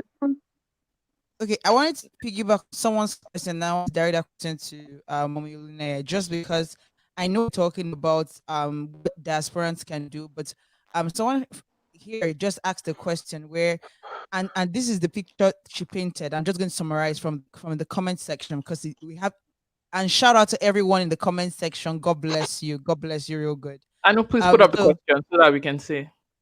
Oh my God, it is oh, I have to scroll all the way. Okay, so it's gone up. So while Anu is doing the questions, please, if you have any questions, you can begin to put it in the comments. And if you would also want to speak or contribute, we'll have time for that. I just wanted to ask Mommy, Mrs. Onule, a question. Sorry, bad habit. And one of the things that I really, really have a problem with is the fact that I feel like there's a huge disconnect with the older people here, or our associations, all our Nigerian associations of Lagbaja XYZ. And nobody is saying anything in all these groups. Nobody has said anything. Nobody has acknowledged what's going on.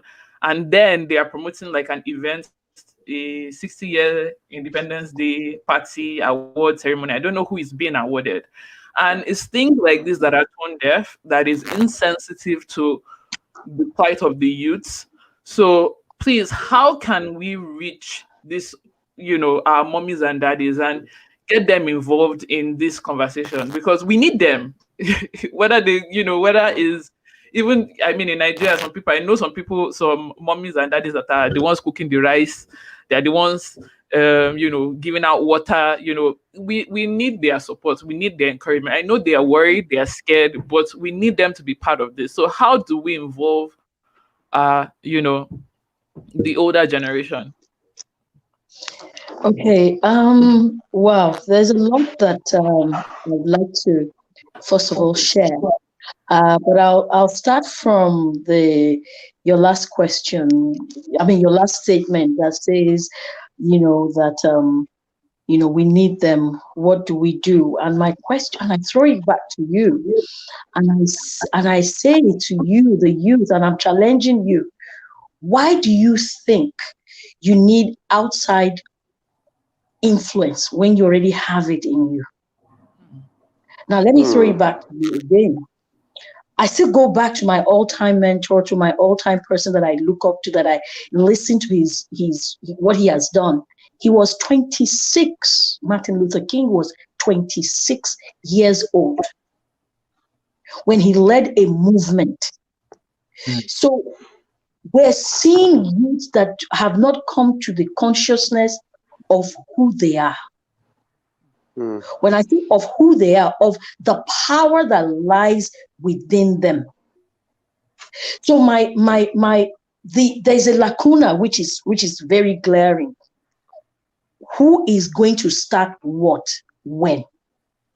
Now, the beauty of it is that we have seen that Nigerians thrive when they get to the diaspora, because we're coming from a failed system, and then we come to a system that rewards, hard work. It rewards this and that. It changes your mindset. That is why you will come into a system that is regulated, that is, set.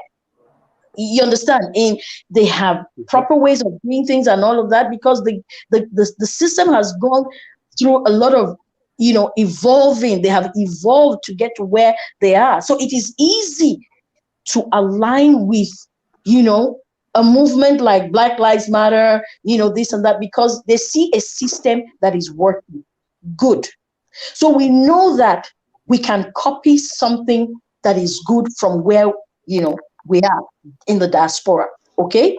We see that a system that is working. So it is easier for us to say, okay, we want to, kind of cut and paste, or we want to build our own society, our own system based on what we have seen, right? So I am saying that there's a gap, and the gap lies, in the diaspora. That gap can only be taken by the youth, because you guys have a huge following that is mind-blowing. Like, you have influencers, you have music artists, you have all these kind of people that are following you.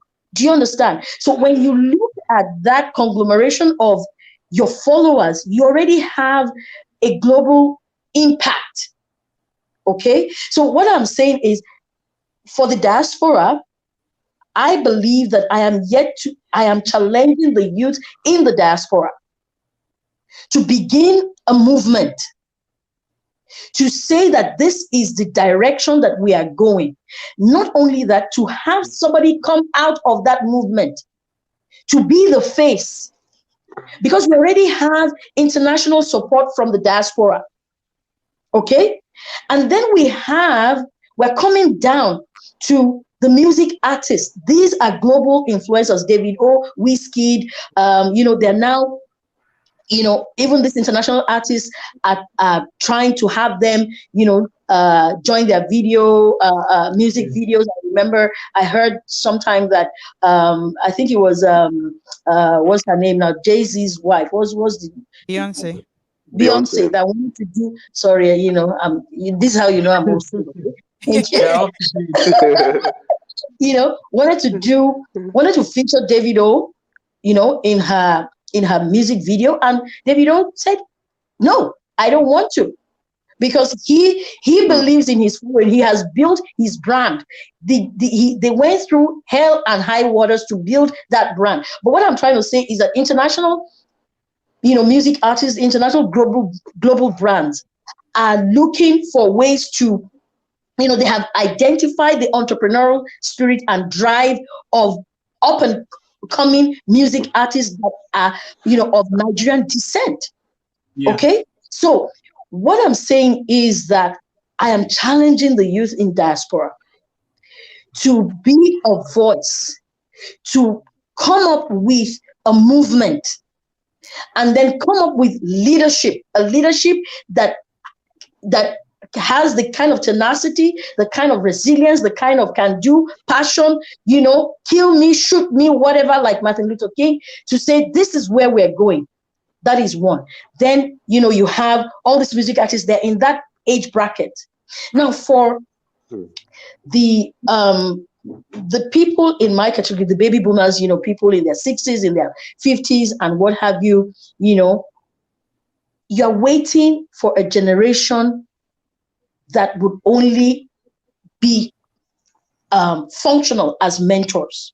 They cannot take the baton. They cannot run with that baton, because what we are facing in this pandemic, in this decade, look, we have run the run that we can run in our lives. We have run it, okay? But what we have is mentoring, where we can give you the expertise, the advice, what you can't get on the shelf at Walmart, at Costco. You understand? Of leadership, of what we have been through.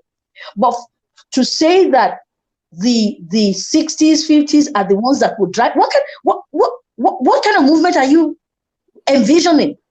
We're already grandmas, for crying out loud. The kind of race that you can run is not the kind of race I can run. Are you getting what I'm saying? But we are in the position of mentors now. And we can begin to build a network of leadership, of mentors in that space to propel the next generation that will take Nigeria, beyond what we are seeing now. So I'm challenging, even if, let's say for one crazy thing, I start a movement, I don't have the steam I don't have the tools of today. How many followers do I have on Instagram? Help me. I couldn't even find your handle. We couldn't find you on Instagram. I couldn't find your handle. How many followers? Do I speak the lingo? And I love the lingo. You understand? When Femi said "Jakpa," I want to be in that space. You understand? And it takes a mindset to be in that space, because you first of all have to see yourself as useful, okay? To be able to embrace the difference, the diversity of their ideas, their creativity. So aside from that, I'm saying that we can begin to build a network of mentors to help you navigate these challenges, because you are the ones that have the tools, because this is the decade. These are the decades of creativity, of entrepreneurial spirit, of what we were used to 9 to 5, go to what's it called, university, graduate, marry, have kids, end of story. That is not it. Now you have people like Whiskey, David O becoming billionaires, multi-billionaires. I can't imagine in my days, I married at 24. And, to imagine that these guys have become billionaires, multi-billionaires before that age is a feat that ought to be, replicated. So you guys have the number. In the diaspora, I am throwing this challenge. I am from this meeting or whatever we're having, this chat should be born you know, a movement. And I'm telling you, Martin Luther King was 26. He was 26. My brother says he's in his mid-30s. That is 13. You have missed the mark by 13 years. That is, you should have been crying this cry 13 years before. We are fighting. Constantly. I know. Akinyemi, sorry, you're too old, man. I don't say that. You know, the age, the people that are going to move and change Nigeria, you're waiting for. Somebody said, we're waiting for Baba Deboye, you know, Kumuyi. Who says that out of all of you, a prophet will not emerge, a leader, a Christian leader will not emerge? You're waiting. You are still waiting. What are you waiting for? What exactly are you waiting for? So the diaspora, they are blessed to be there. They have seen the system. They are moving. They are seeing what same environments are doing. So we can form this movement. And then the 50s, the 60s can become the mentors, supporting, guiding. We witnessed Ali must go. We witnessed Abiola era. We witnessed, you know, Babangida. We witnessed Abacha. I remember the day that Abacha died. I was working at Cocoa House in Ibadan, and the entire Cocoa House of 30-something floors shook. We thought that, you know, an earthquake happened. It was people jubilating that a leader had died. Yes. We had to all run out of the building to first of all be safe, you know, because the building was shaking. It was shaking. And then we got out. Then we saw that taxi drivers they went lunatic. You know, they were saying, everybody enter taxi, free taxi. You know, and we're like, what's happening? They say, Abacha Tiku. You know, do you understand what I'm saying? So we have those experiences that we can bring, because none of you were born at that time. Well, some of you were born. I know.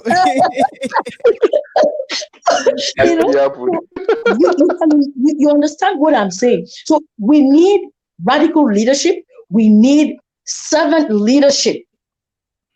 Servant leadership, people who are willing to give up their lives, which is the message of the gospel, Jesus Christ. He has typified that for us. So where are we looking to leadership? Who are we looking? Who is our leader? Who has mentored that for us? Is Jesus Christ. He came. He gave his life. He was ridiculed. He was humiliated. He was hung on the cross. And by his death, all was saved. Even to the point of death, he said, Father, forgive them, for they know not. So even if you are not being celebrated, even if you are not being appreciated, know that leadership has been lived and, you know, shown to us. So we are not waiting for anybody. Youth in diaspora, Nigerian youth in diaspora, you are not waiting for anybody. Youth in Nigeria, you are not waiting for anybody. This decade has been designed for you. The choice is yours now to take the baton, to begin the movement. And don't worry, there will be challenges. Martin Luther, he didn't get it right. He didn't get everything right. He's not a saint. He wasn't a saint. But he started something that 5 decades after became the fulfillment of that movement.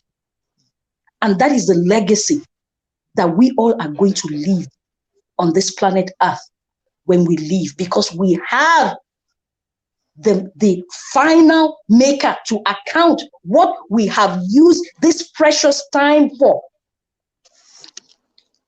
It's not for whining. It's not for complaining. It's not for looking. You aren't looking for anything. It's in you. So I put the ball back in your court to say, Nigerian youth in diaspora, rise up to this challenge, rise up to this demand, because you are not only talking about yourself, you're talking about generations yet to be born. And that's my final submission. Thank you, Ma. And no, sorry, before you just continue, I just want to acknowledge, because we're also streaming on Instagram as well. I'm so sorry if I keep looking at my phone. That's why, to just make sure that we're catching every comment. But if you want to be a part of the conversation, you can just click in Aanu's bio or my bio for the link, because it's easier to coordinate here. We're streaming from YouTube onto Instagram, so it's hard to sort of engage people on Instagram. So if you want to be part of the conversation, because now we're going to get ready to take questions, comments. If you even want to join, we can add you on and, you know, add and remove you, kind of a thing. So please, if we just have like a few more minutes to sort of take questions, because of the folks in Nigeria is late right now. So I'll hand over to Aanu. Thank you, everyone. Okay, so Mama Oluneye, I wanted Yeah. to talk about something which I would say, God bless you, ma. There's always wisdom. There's always wisdom when we have elders around. And the thing is, someone posed the question, which was all this younger generation, which was the like of Fela Durotoye, Showore, all those that were they're in their 40s, right? And they all were supposed to come together to form like a party that will like, oh, we are the force. Now, and the reason why I'm posing this question to you is because I feel like even I myself, I was kind of disappointed where even though the interest is supposed to be for Nigeria, for Nigerians, there was still division amongst the younger generation that was supposed to be like the force to hit everybody and say we are the movement. Why is that happening to us? Because you're telling us we have the power, we have the this, we have the that, but amidst us, there is division. And a couple of people also here are saying the same, that even amongst Nigerian Canadians here in Canada, the associations here, there's still that division of this and that. And so people were like, I don't want to go into details, but I still see it here where, oh, I'm Yoruba group, I'm Igbo group, oh, I'm this group, oh, no, I'm Nigerian and I'm like, if the goal is to make Nigeria great, why is it that personal selfishness has gotten into religion?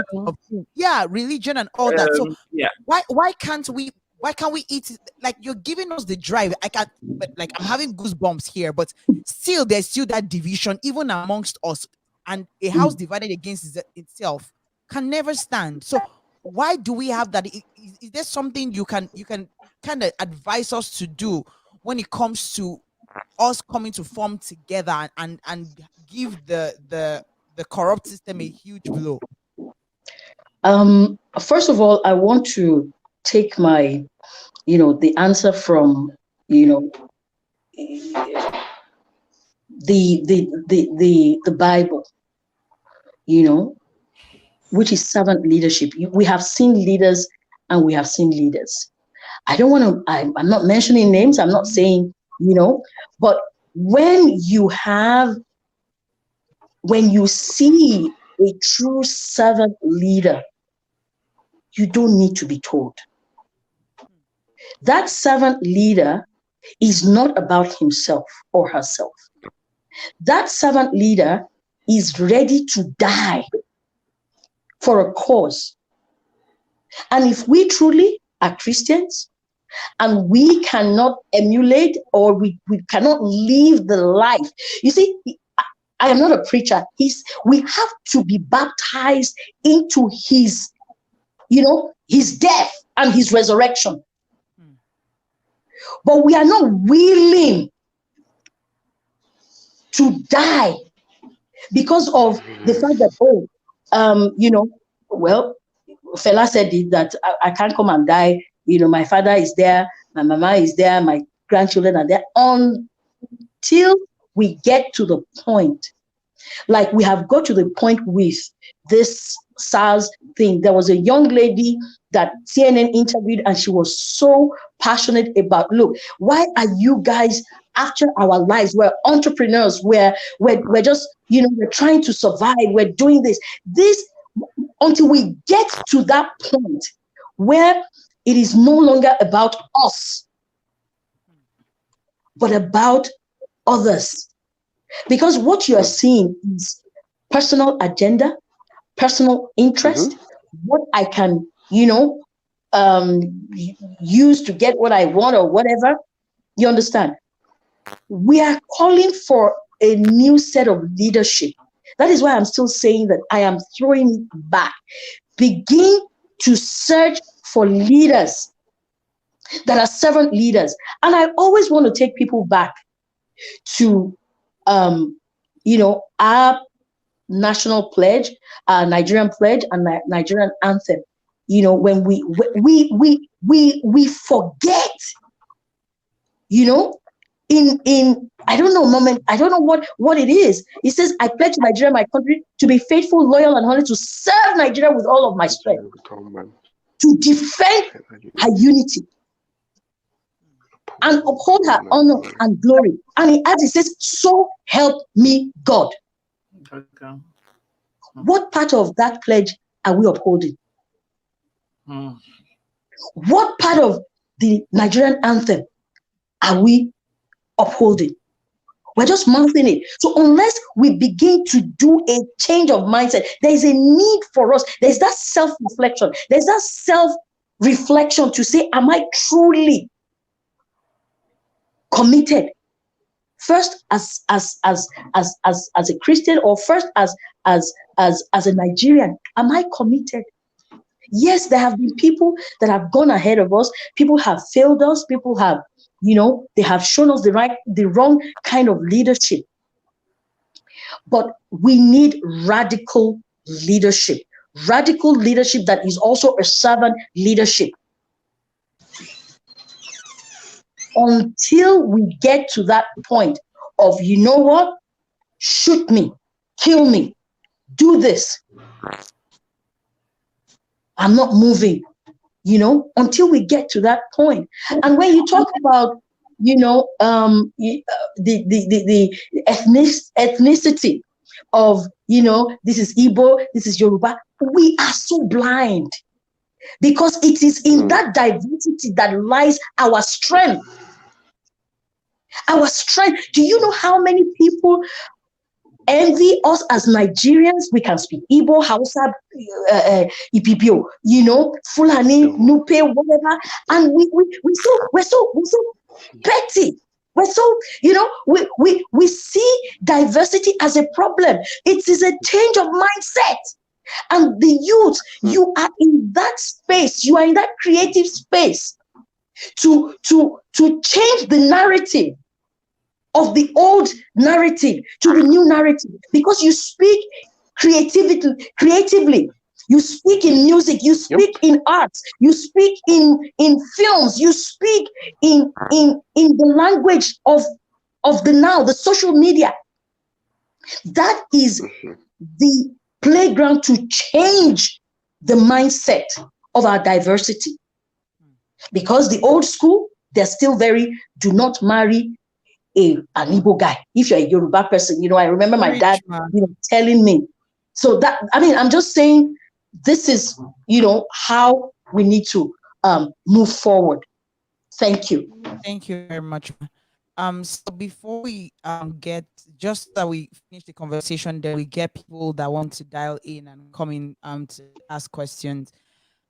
Finally, we put this last because we wanted it to be something that everyone will remember every time. And I know there are so many things that we've talked about either way. So the police reform. Now, SARS is just a grain of rice in a sea of a sack of rice, to be very sincere. There's so many undertones of so many things that even SARS is just one of the Nigerian police itself. I remember one, and I know Akinyemi is more familiar with the court system, so I remember that we had already gotten to court. Everybody had exchanged pleasantries and all that. We're waiting for this lawyer, and the judge was like, this lawyer is never late to court. Like, what's going on? And the lawyers were in their own side of the gallery, and everybody was waiting. Like, we're just like wondering what happened. And a couple of minutes after, the lawyer comes in, and his eyes were red, his face was swollen, and we're wondering what happened. And we could imagine a lawyer wearing his wig and gown was slapped and beaten in front of the courthouse by a policeman. He was not wearing mufti. Like this lawyer was not wearing like shirts, and he was wearing his wig and gown, and he was beaten in front of the courthouse by a policeman. So for me, the issue is not even just SARS, it's the entire police force itself. Now they've put so many things forward. The 5 for 5 is they have to first compensate the families of those that have been dead. They should not just dump the SARS team into the police force, but actually retrain them, reform the police force, and psychological evaluation. What are you even using to? What are the criteria to even give someone a gun? You understand, and all those other things.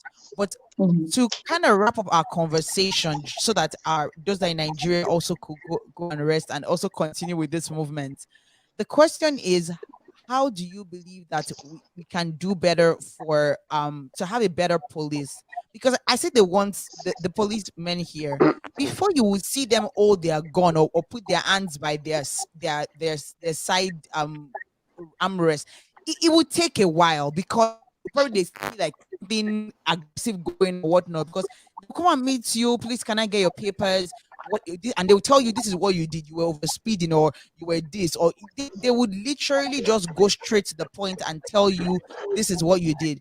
But in Nigeria, it doesn't it doesn't work that way. So this reform that we want, talking about the welfare of the police, I just want everybody like piggyback or jump on this. Like, how can we have a better society for the police force?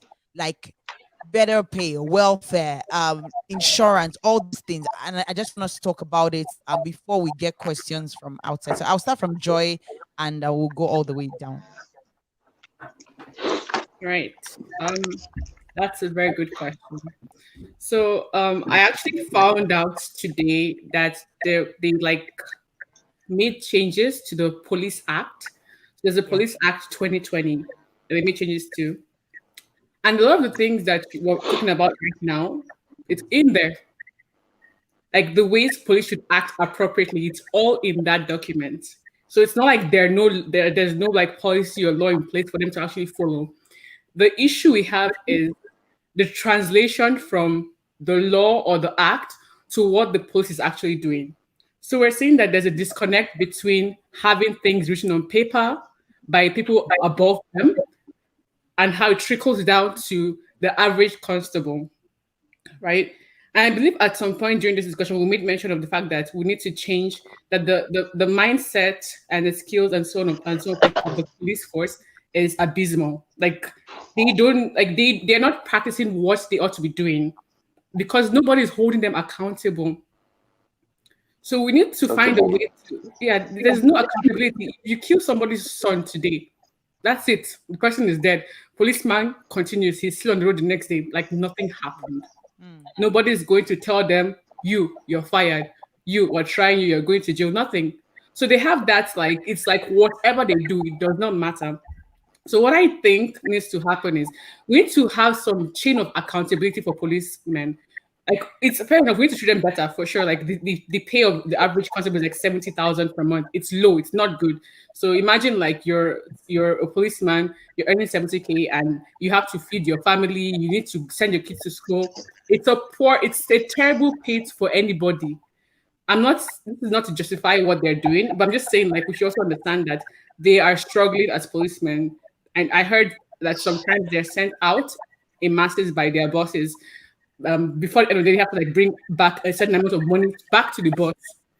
So you see that problem is not just with the average policeman, it's also their boss who is enjoying AC in the office. It's with the IGP and the lot, all of them, they have problems from beginning to end. And I think the main thing it just comes down to is we need to hold them accountable to what they have signed up for as policemen. I don't know who's going to be the one to do it, but there's be some sort of way to ensure that accountability is like met. I think that's the main point for me. Thank you, Joy. Oluneye. Yeah. Thanks, Joy. I'll take it from the Police Act that you mentioned. At times, you wonder if some of the policemen actually understand English. Okay, how it starts from the recruitment. What are the criteria for recruitment? Because you find out that mostly probably in Nigeria, you find out maybe those that are frustrated or didn't have any opportunities anywhere, go sign up for being in the police force. So there's a mindset of somebody's whose dream or who has a low esteem of himself or herself. You understand? So we need reform in the recruitment process. What are the talents that are being recruited into the police force? What kind of people are they? Their values. I'm not talking about qualifications and all of that. What kind of talent? What kind of skill set do they have to come into the police force? Because it's all about protecting people. It's all about upholding the law and all of that. That is one. Then we need to reform that. Okay, who is going to do that? That's another thing. Rebranding. For instance, in saner climes, you find out when you're asking a child, what do you want to be? You want to be some will say a police officer, and it's a good thing. But your child dare not come tell you in Nigeria that I want to be a police officer. You probably just clobber that child to death and say, which police officer are you referring to? Do you understand? So we need a rebranding of the image that a police officer conjures in our mind, and that is from the next thing, reorientation and mindset. We have to retrain. They have to be. There must be a. You see, what we are seeing is a systemic problem. It didn't come today. They have been handed things that have been before. So there must be a cleansing of that mindset, and it's not going to happen 1, 2, 3, 4, 5 years. It's going to be a continuous reorientation, mindset, rebuilding, and what have you. Then we come to the benefits.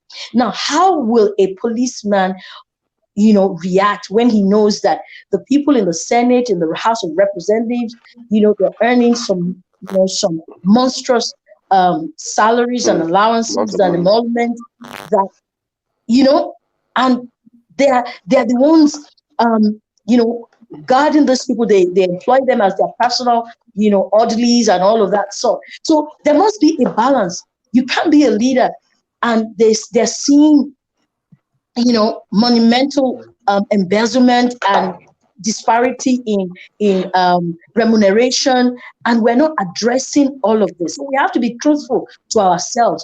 How much does an average police officer earn, and what are the duties? Is it more important, or the duties of a senator or a House of Representative?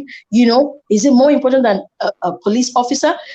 All of those things are the things that we need to understand, because without all of that, it's going to be garbage in, garbage out.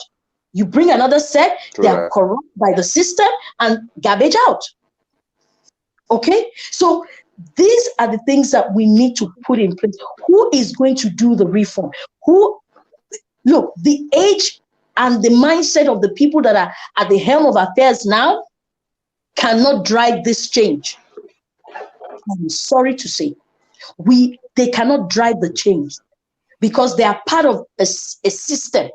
So that is where young people, youth have to step in. You have to, it's not for this forum. I think we have to have, a part B, or, the how to get to is what is needed after this conversation. So I believe I have, said some things that, are germane to how we can get to where we want to go to.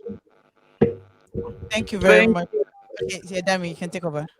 Thank you very much, ma. I've gotten a couple of people ask how they can join in. I just put up a link. It's a StreamYard link. You can join in that way. You will get to the backstage, and I know we'll let you in. So we just have a few minutes to take questions because that we have people from Nigeria and time difference. Both of them have babies. So we've taken a lot of their time. And so if you have any questions, if you would like to join the conversation, I just put a StreamYard link. Anu, are you there? We'll just take questions. Okay, so I just added Adela. Hey, hi. Can you guys hear me? Yes, we can hear you. Hi, Adela. Hey, Dami, how you doing? Thanks for putting this together. Actually, it was really cool. I just sat here and I listened to a couple of things you guys were saying, and I think it was really, really interesting. There's a point Mrs. Oluwole made about understanding our history to better understand how we can go forward as people, as Nigerians, or in general. Personally, I think a lot of the laws that we make in Nigeria, so from the legal, perspective, wearing the wig on your head, the police force, even democracy as a whole, a lot of these things are foreign concepts or foreign ways of living that are alien to our customs. That's the first part. So you telling a regular Nigerian, okay, you are a police force, not a policeman, but a police force, adds a different dynamic to that conversation. And you're meant to protect lives, you're meant to do this and do this and do this. And it's like you bring all this mantle of activities from a Western region into a sub-Saharan country to say we're going to act just like the Americans, but we don't have the institutions that would, enforce discipline if you actually break the law and things like that. So it's a mishmash of a lot of things that we don't even understand, first of all. Second of all, is my conversation with, I put a comment there. So I have some family who are senators and one or two who are in those positions. And we talked about this whole protest thing, I think 2 nights ago, with the Akaribo of Remo and my old man, who is the Bamofi of Remo land. And they strongly believe that we, the youth, are benefiting off the things that we don't deserve, meaning we didn't work for all these gifts that they're giving us. And, I was pissed, but it's family, and it just stunned me. Like, how would you say this? How would you? But if these are people who are close to us, and my brother's in, Arizona, my mom lives in London, I live in Canada, my cousins in Spain, we're all over the world, not in Nigeria, just the old man there. So you have your family outside the country, well protected, well taken care of, and you believe those who are back home are protesting because they are, ungrateful people, and they need to respect more. He made a point, said Buhari is a father figure to the nation. I'm sorry, I did not elect a father figure. It's not, Nigeria is not an orphanage, it's you get put in power to do a job. If you can't do the job, then you get out. It's that simple. So we need to begin to define, just this communication, this understanding, this relationship, the contract that we have between the citizenry and our leaders. Are you my father, my mother, or are you my president, my governor, my police officer? How can I hold you accountable when you're actually inept? Those are the things we need to have in place. So don't come to me saying, oh, you're disrespectful, I'm old enough to be your auntie, your uncle, and whatnot. I'm sorry, this is not my home. This is the nation, and you're put in there for a job. So either you're going to get your act together or you're going to leave. I think that's where we need to start talking from. And it involves a lot of people who are, and that's why I really appreciate Mrs. Oluwole's point. I want to see more elderly people come on things like this, and let's discuss, what is it about my point of view that coincides with your point of view, and how can we be in the middle? Everyone says the youth. Yeah, the youth we're trying to do things, but we're not in power. There are those in power who are blocking the things we want to do. So why are we talking to us? We're the ones who are pleading to be allowed to do things. We should be talking to them who are not allowing us to do things. That's it. Thank you. Adela, thank you so much. Adela made an interesting point with the fact that we have a police force and not a police service, and I think that the general mindset of the police is to protect the ruling class as opposed to protect the people. So please, who wants to just even take Adela said so much? Who wants to take what he says? Who has any comments to sort of add to it? Thank you so much, Adela, for sharing all of that. I think this is so sad, but the age thing, especially when it comes to services, especially when it comes to working in an office environment, is so I've never worked a day in my life. I can't say it because it's just somehow. I'll give you guys a very, very quick example. The day my wife gave birth, the matron, who's supposed to be probably in her early 60s, I had a phone call for someone from Canada, which was a video call. And she screamed at me to get out of the room that I paid for in the hospital for my wife, to get out and go and receive my call. Meanwhile, she came back a couple of minutes after and was receiving the same phone call in the room that I paid for. We have a serious problem with the elders and this Emilonkwe. I don't really give two hoots about that. If you're supposed to do a job, do your job. If you don't understand what that means. Translation. An elder that does not want to be disrespected should not be put themselves in the place of being disrespected. I think that's one of the major problems that we have in Nigeria. You see, you can't talk to people that you elected in office or a police officer or service provider because they are looking at the age bracket. If you're working in a corporate environment anywhere in the world, you address yourself with first names. When my wife was still working on radio, she was an intern, and she mistakenly called somebody by their first name, and she said, "That is Miss something something to you." I don't understand.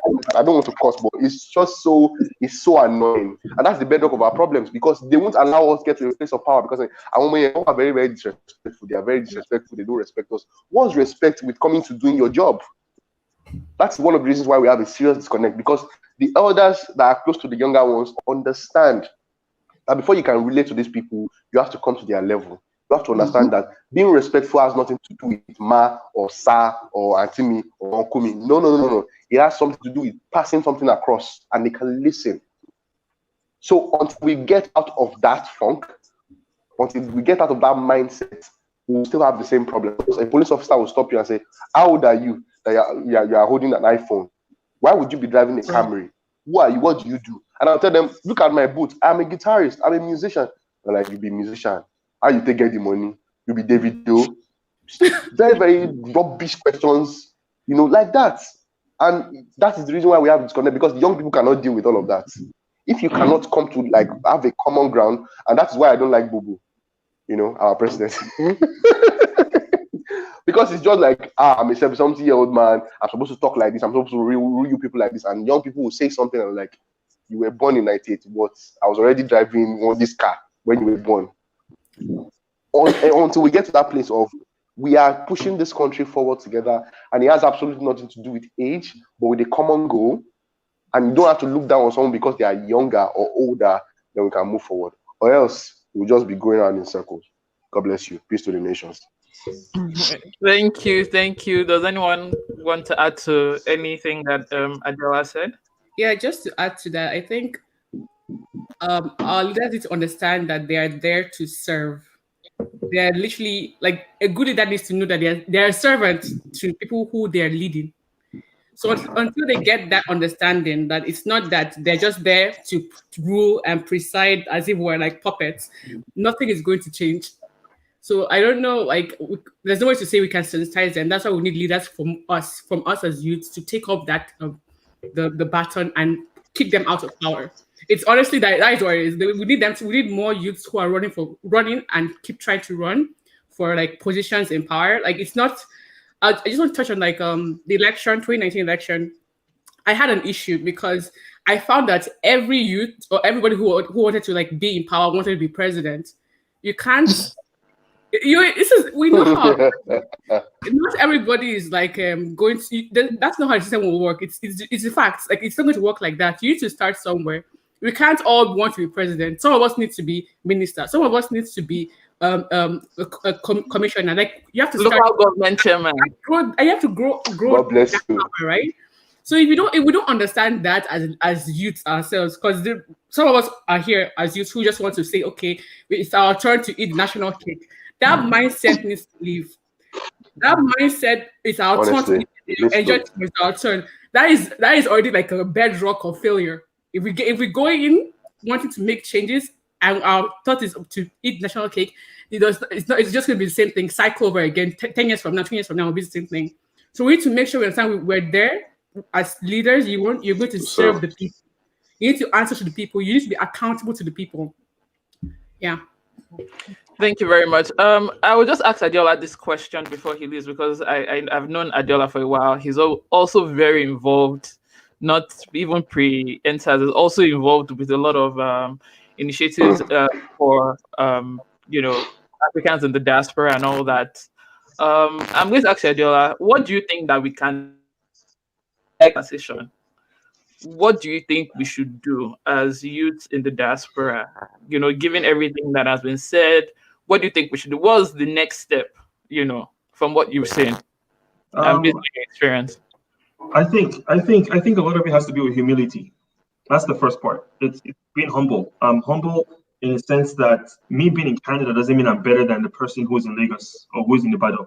Doesn't mean I have the solutions. Doesn't mean I'm going to come here and tell you exactly how to run your local government, how to run your city because I gained some degree from God knows where. No, it's being humble. And part of it also is being able to work with, being amiable. Okay, so I'm in Canada. I want to come back home. How can I help you? I don't have to be a leader. I don't have to run for office. I don't have to, use all that gravitas and whatever it is. But you've lived here for a long time. How can I support you? So we have the network.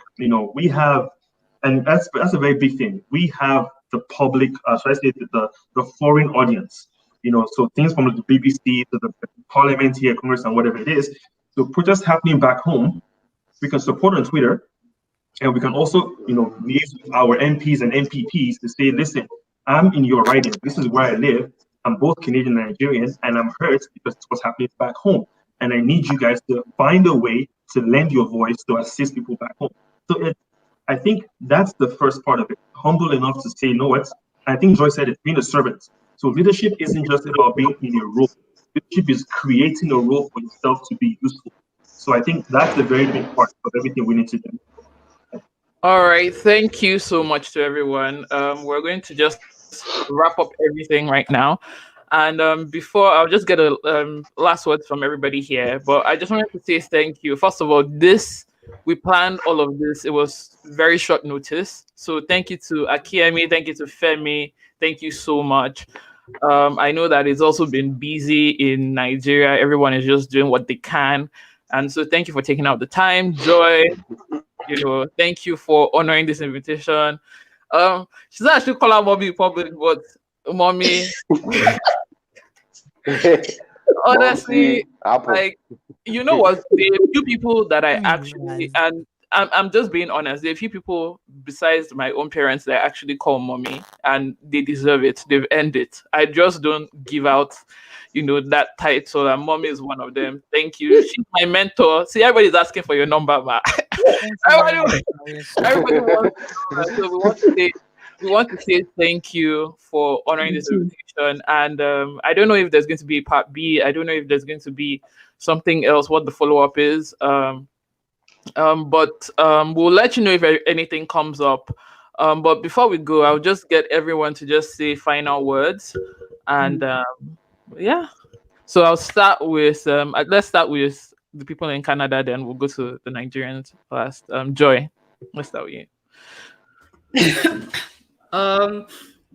So I just wanted to say that to the protestants back home in Nigeria, everyone back in Nigeria, we see you, we hear you, and we support you. We'll continue to do our best as people in diaspora to continue to support you, be it by sharing, by donating, whatever means possible. We'll continue to do that and spread the word. And I know it seems right now that it's just, they look at us as the Indomie generation, the people who watch BBN, but just know that keep doing it. Like, keep continuing the fight. We'll get there. It's bit by bit, but we'll get there. And to my fellow Nigerians in diaspora, please try your best to educate yourself on what's happening back home. And some people don't actually know what's going back home. They just have a rough idea.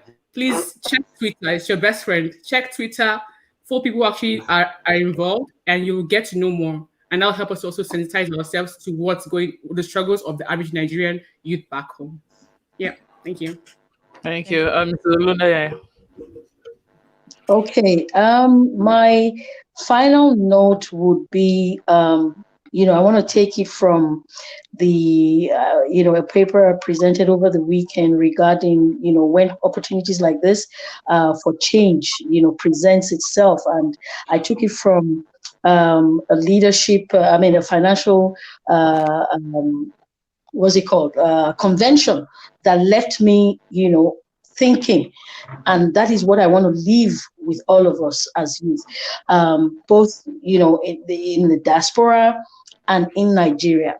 And quick one to talk about what Adiola said, just quickly, that you youth have not yet woken up to your power, to your numbers, to everything. So go back to your different silos and understand the power that you have and bring that power to being. Be that as it may, I'm saying in closing, and I'm using what I shared last Saturday at that event, and that is the capacity to change is a gift. Okay, the ability to change is a skill. Now, the willingness to change is a choice. So the choice is ours. Again, the capacity to change. This decade has presented us with a capacity to change. It is a gift. So if you like, embrace that gift that it gives to us. The ability to change anything we want to change, be it SARS, be it the government, is a skill. We need to put our skills in place. And finally, the willingness it borders on us. To change is a choice. So that choice lies in you and I. Thank you. Thank you, Ma. Okay, then Femi. Well, lastly, I just want to say a big thank you to everyone in diaspora for joining in this struggle and this revolution. And finally, that the youths are waking up to see that we have the power, we are the future, and the future is now. So, like Mrs. Oluneye said, it's a choice. We have to wake up. We have to be more than what we know. We have to be more, not just for us, but for generations to come. We have to. Nigeria has to be better. We've been hearing it. I've been hearing it since the late 80s. Nigeria go better. Nigeria go better. Nigeria go better. Nigeria they also. So it has to be better. We have to take the bull by the horn, and I'm very happy that everybody's waking up now. But the struggle does not end here. It doesn't end with SARS. We have to get to every aspect of Nigeria and then change it. And then we have to get into leadership, which is very, very important. Thank you very much. Thank you, Femi. And Akinyemi. Yes, I would like to thank you for this opportunity. And like Femi has said, because that was what I wanted to say actually. Maybe I like we do in school. Oh, you said what I want to say. My lawyer. We need to take this beyond the now. It has to make sense. It has to impact how we live as a people. In the next election cycle, we need to be more present as young people.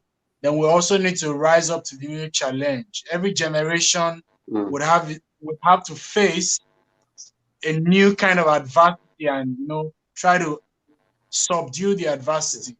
During the time of Dr. Martin Luther King, there was a fight that they had to fight. During the time of Obama, there is a fight he has to fight. Same thing in Nigeria now. This is a new opportunity to, believe in our country and do everything we can to also make necessary change so that we don't fail as a people, so that in a couple of years, what we have will be better than what used to be in 2020. So I think everybody will all have our works, our work cut out for us. We just need to pitch in, do the best we can to make sure that we leave a better Nigeria for the next coming generation. I don't want my daughter to wake up in 20 years or myself waking up in 20 years and I'm like, oh, Nigeria, what happened? I want Nigeria to be the Dubai of Africa, where people can come in and be like, wow, these people did something great. So that's my final submission. Once again, thank you for having me. Thank you very much. So just for round up, I actually want Mommy Oluneye to actually I wanted to say that quote again because it's been ringing in my head. and I think I want it to be our anthem moving forward as a people, as a nation. So, Ma, please, we want you to say Yeah. that exact quote again. Okay. All right. The capacity to change is a gift. The ability to change is a skill. And the willingness to change is a choice. People, Buzz. we couldn't have had more than that. We have to We want tweet to this, say a big so thank and you. just add that. Honestly. Please, Honestly. please, Ma, so much wisdom for each and everyone. And I want to say a big thank you to everyone in the comment section. Y'all are the MVP. Y'all are the ones that have made this possible. God bless each and every one of you. To our analysts from Nigeria, God bless you. I know that we've taken almost 2.5 hours of your time, but it was a time worth spending and worth sharing so much wisdom. To Mommy Oluneye, to Joy, God bless you real good. And I pray that the next time we have this conversation, it'll be about something better. We'll probably be talking about Nigeria in the Grammys, or Nigeria taking over the world trade. You understand? Celebrating, because we're supposed to celebrating Wiala being the president of the World Trade. We're supposed to celebrating Nigerians doing great and mighty things, and this is necessary for us to actually go out and do better. So a big thank you to everyone. For those that haven't been following, you can follow at Akinyemi Law. Is very, very active on Instagram, and we're gonna put everybody's handles in Yeah, description they'll be on my box. pages too.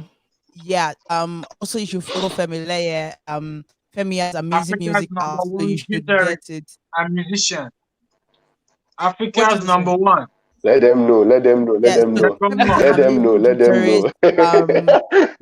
Please, you should go get his song. Just search Femi Leye on your Thank you. digital platforms. You're gonna get his music. Amazing. Bulk of his songs are even in Yoruba, so he's a true African to the blood, to the bone marrow, and he has amazing songs.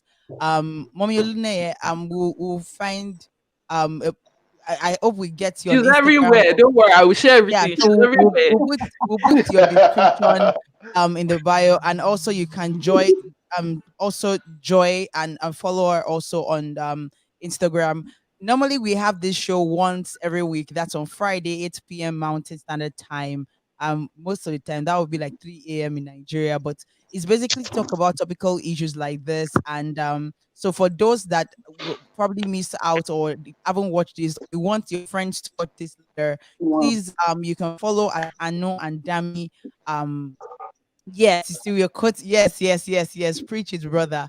Yes. So we're spreading this out. It's on our YouTube channel. So please go subscribe to YouTube channel, and you can also follow me at Aanu Adedire and follow at Dami Adeni.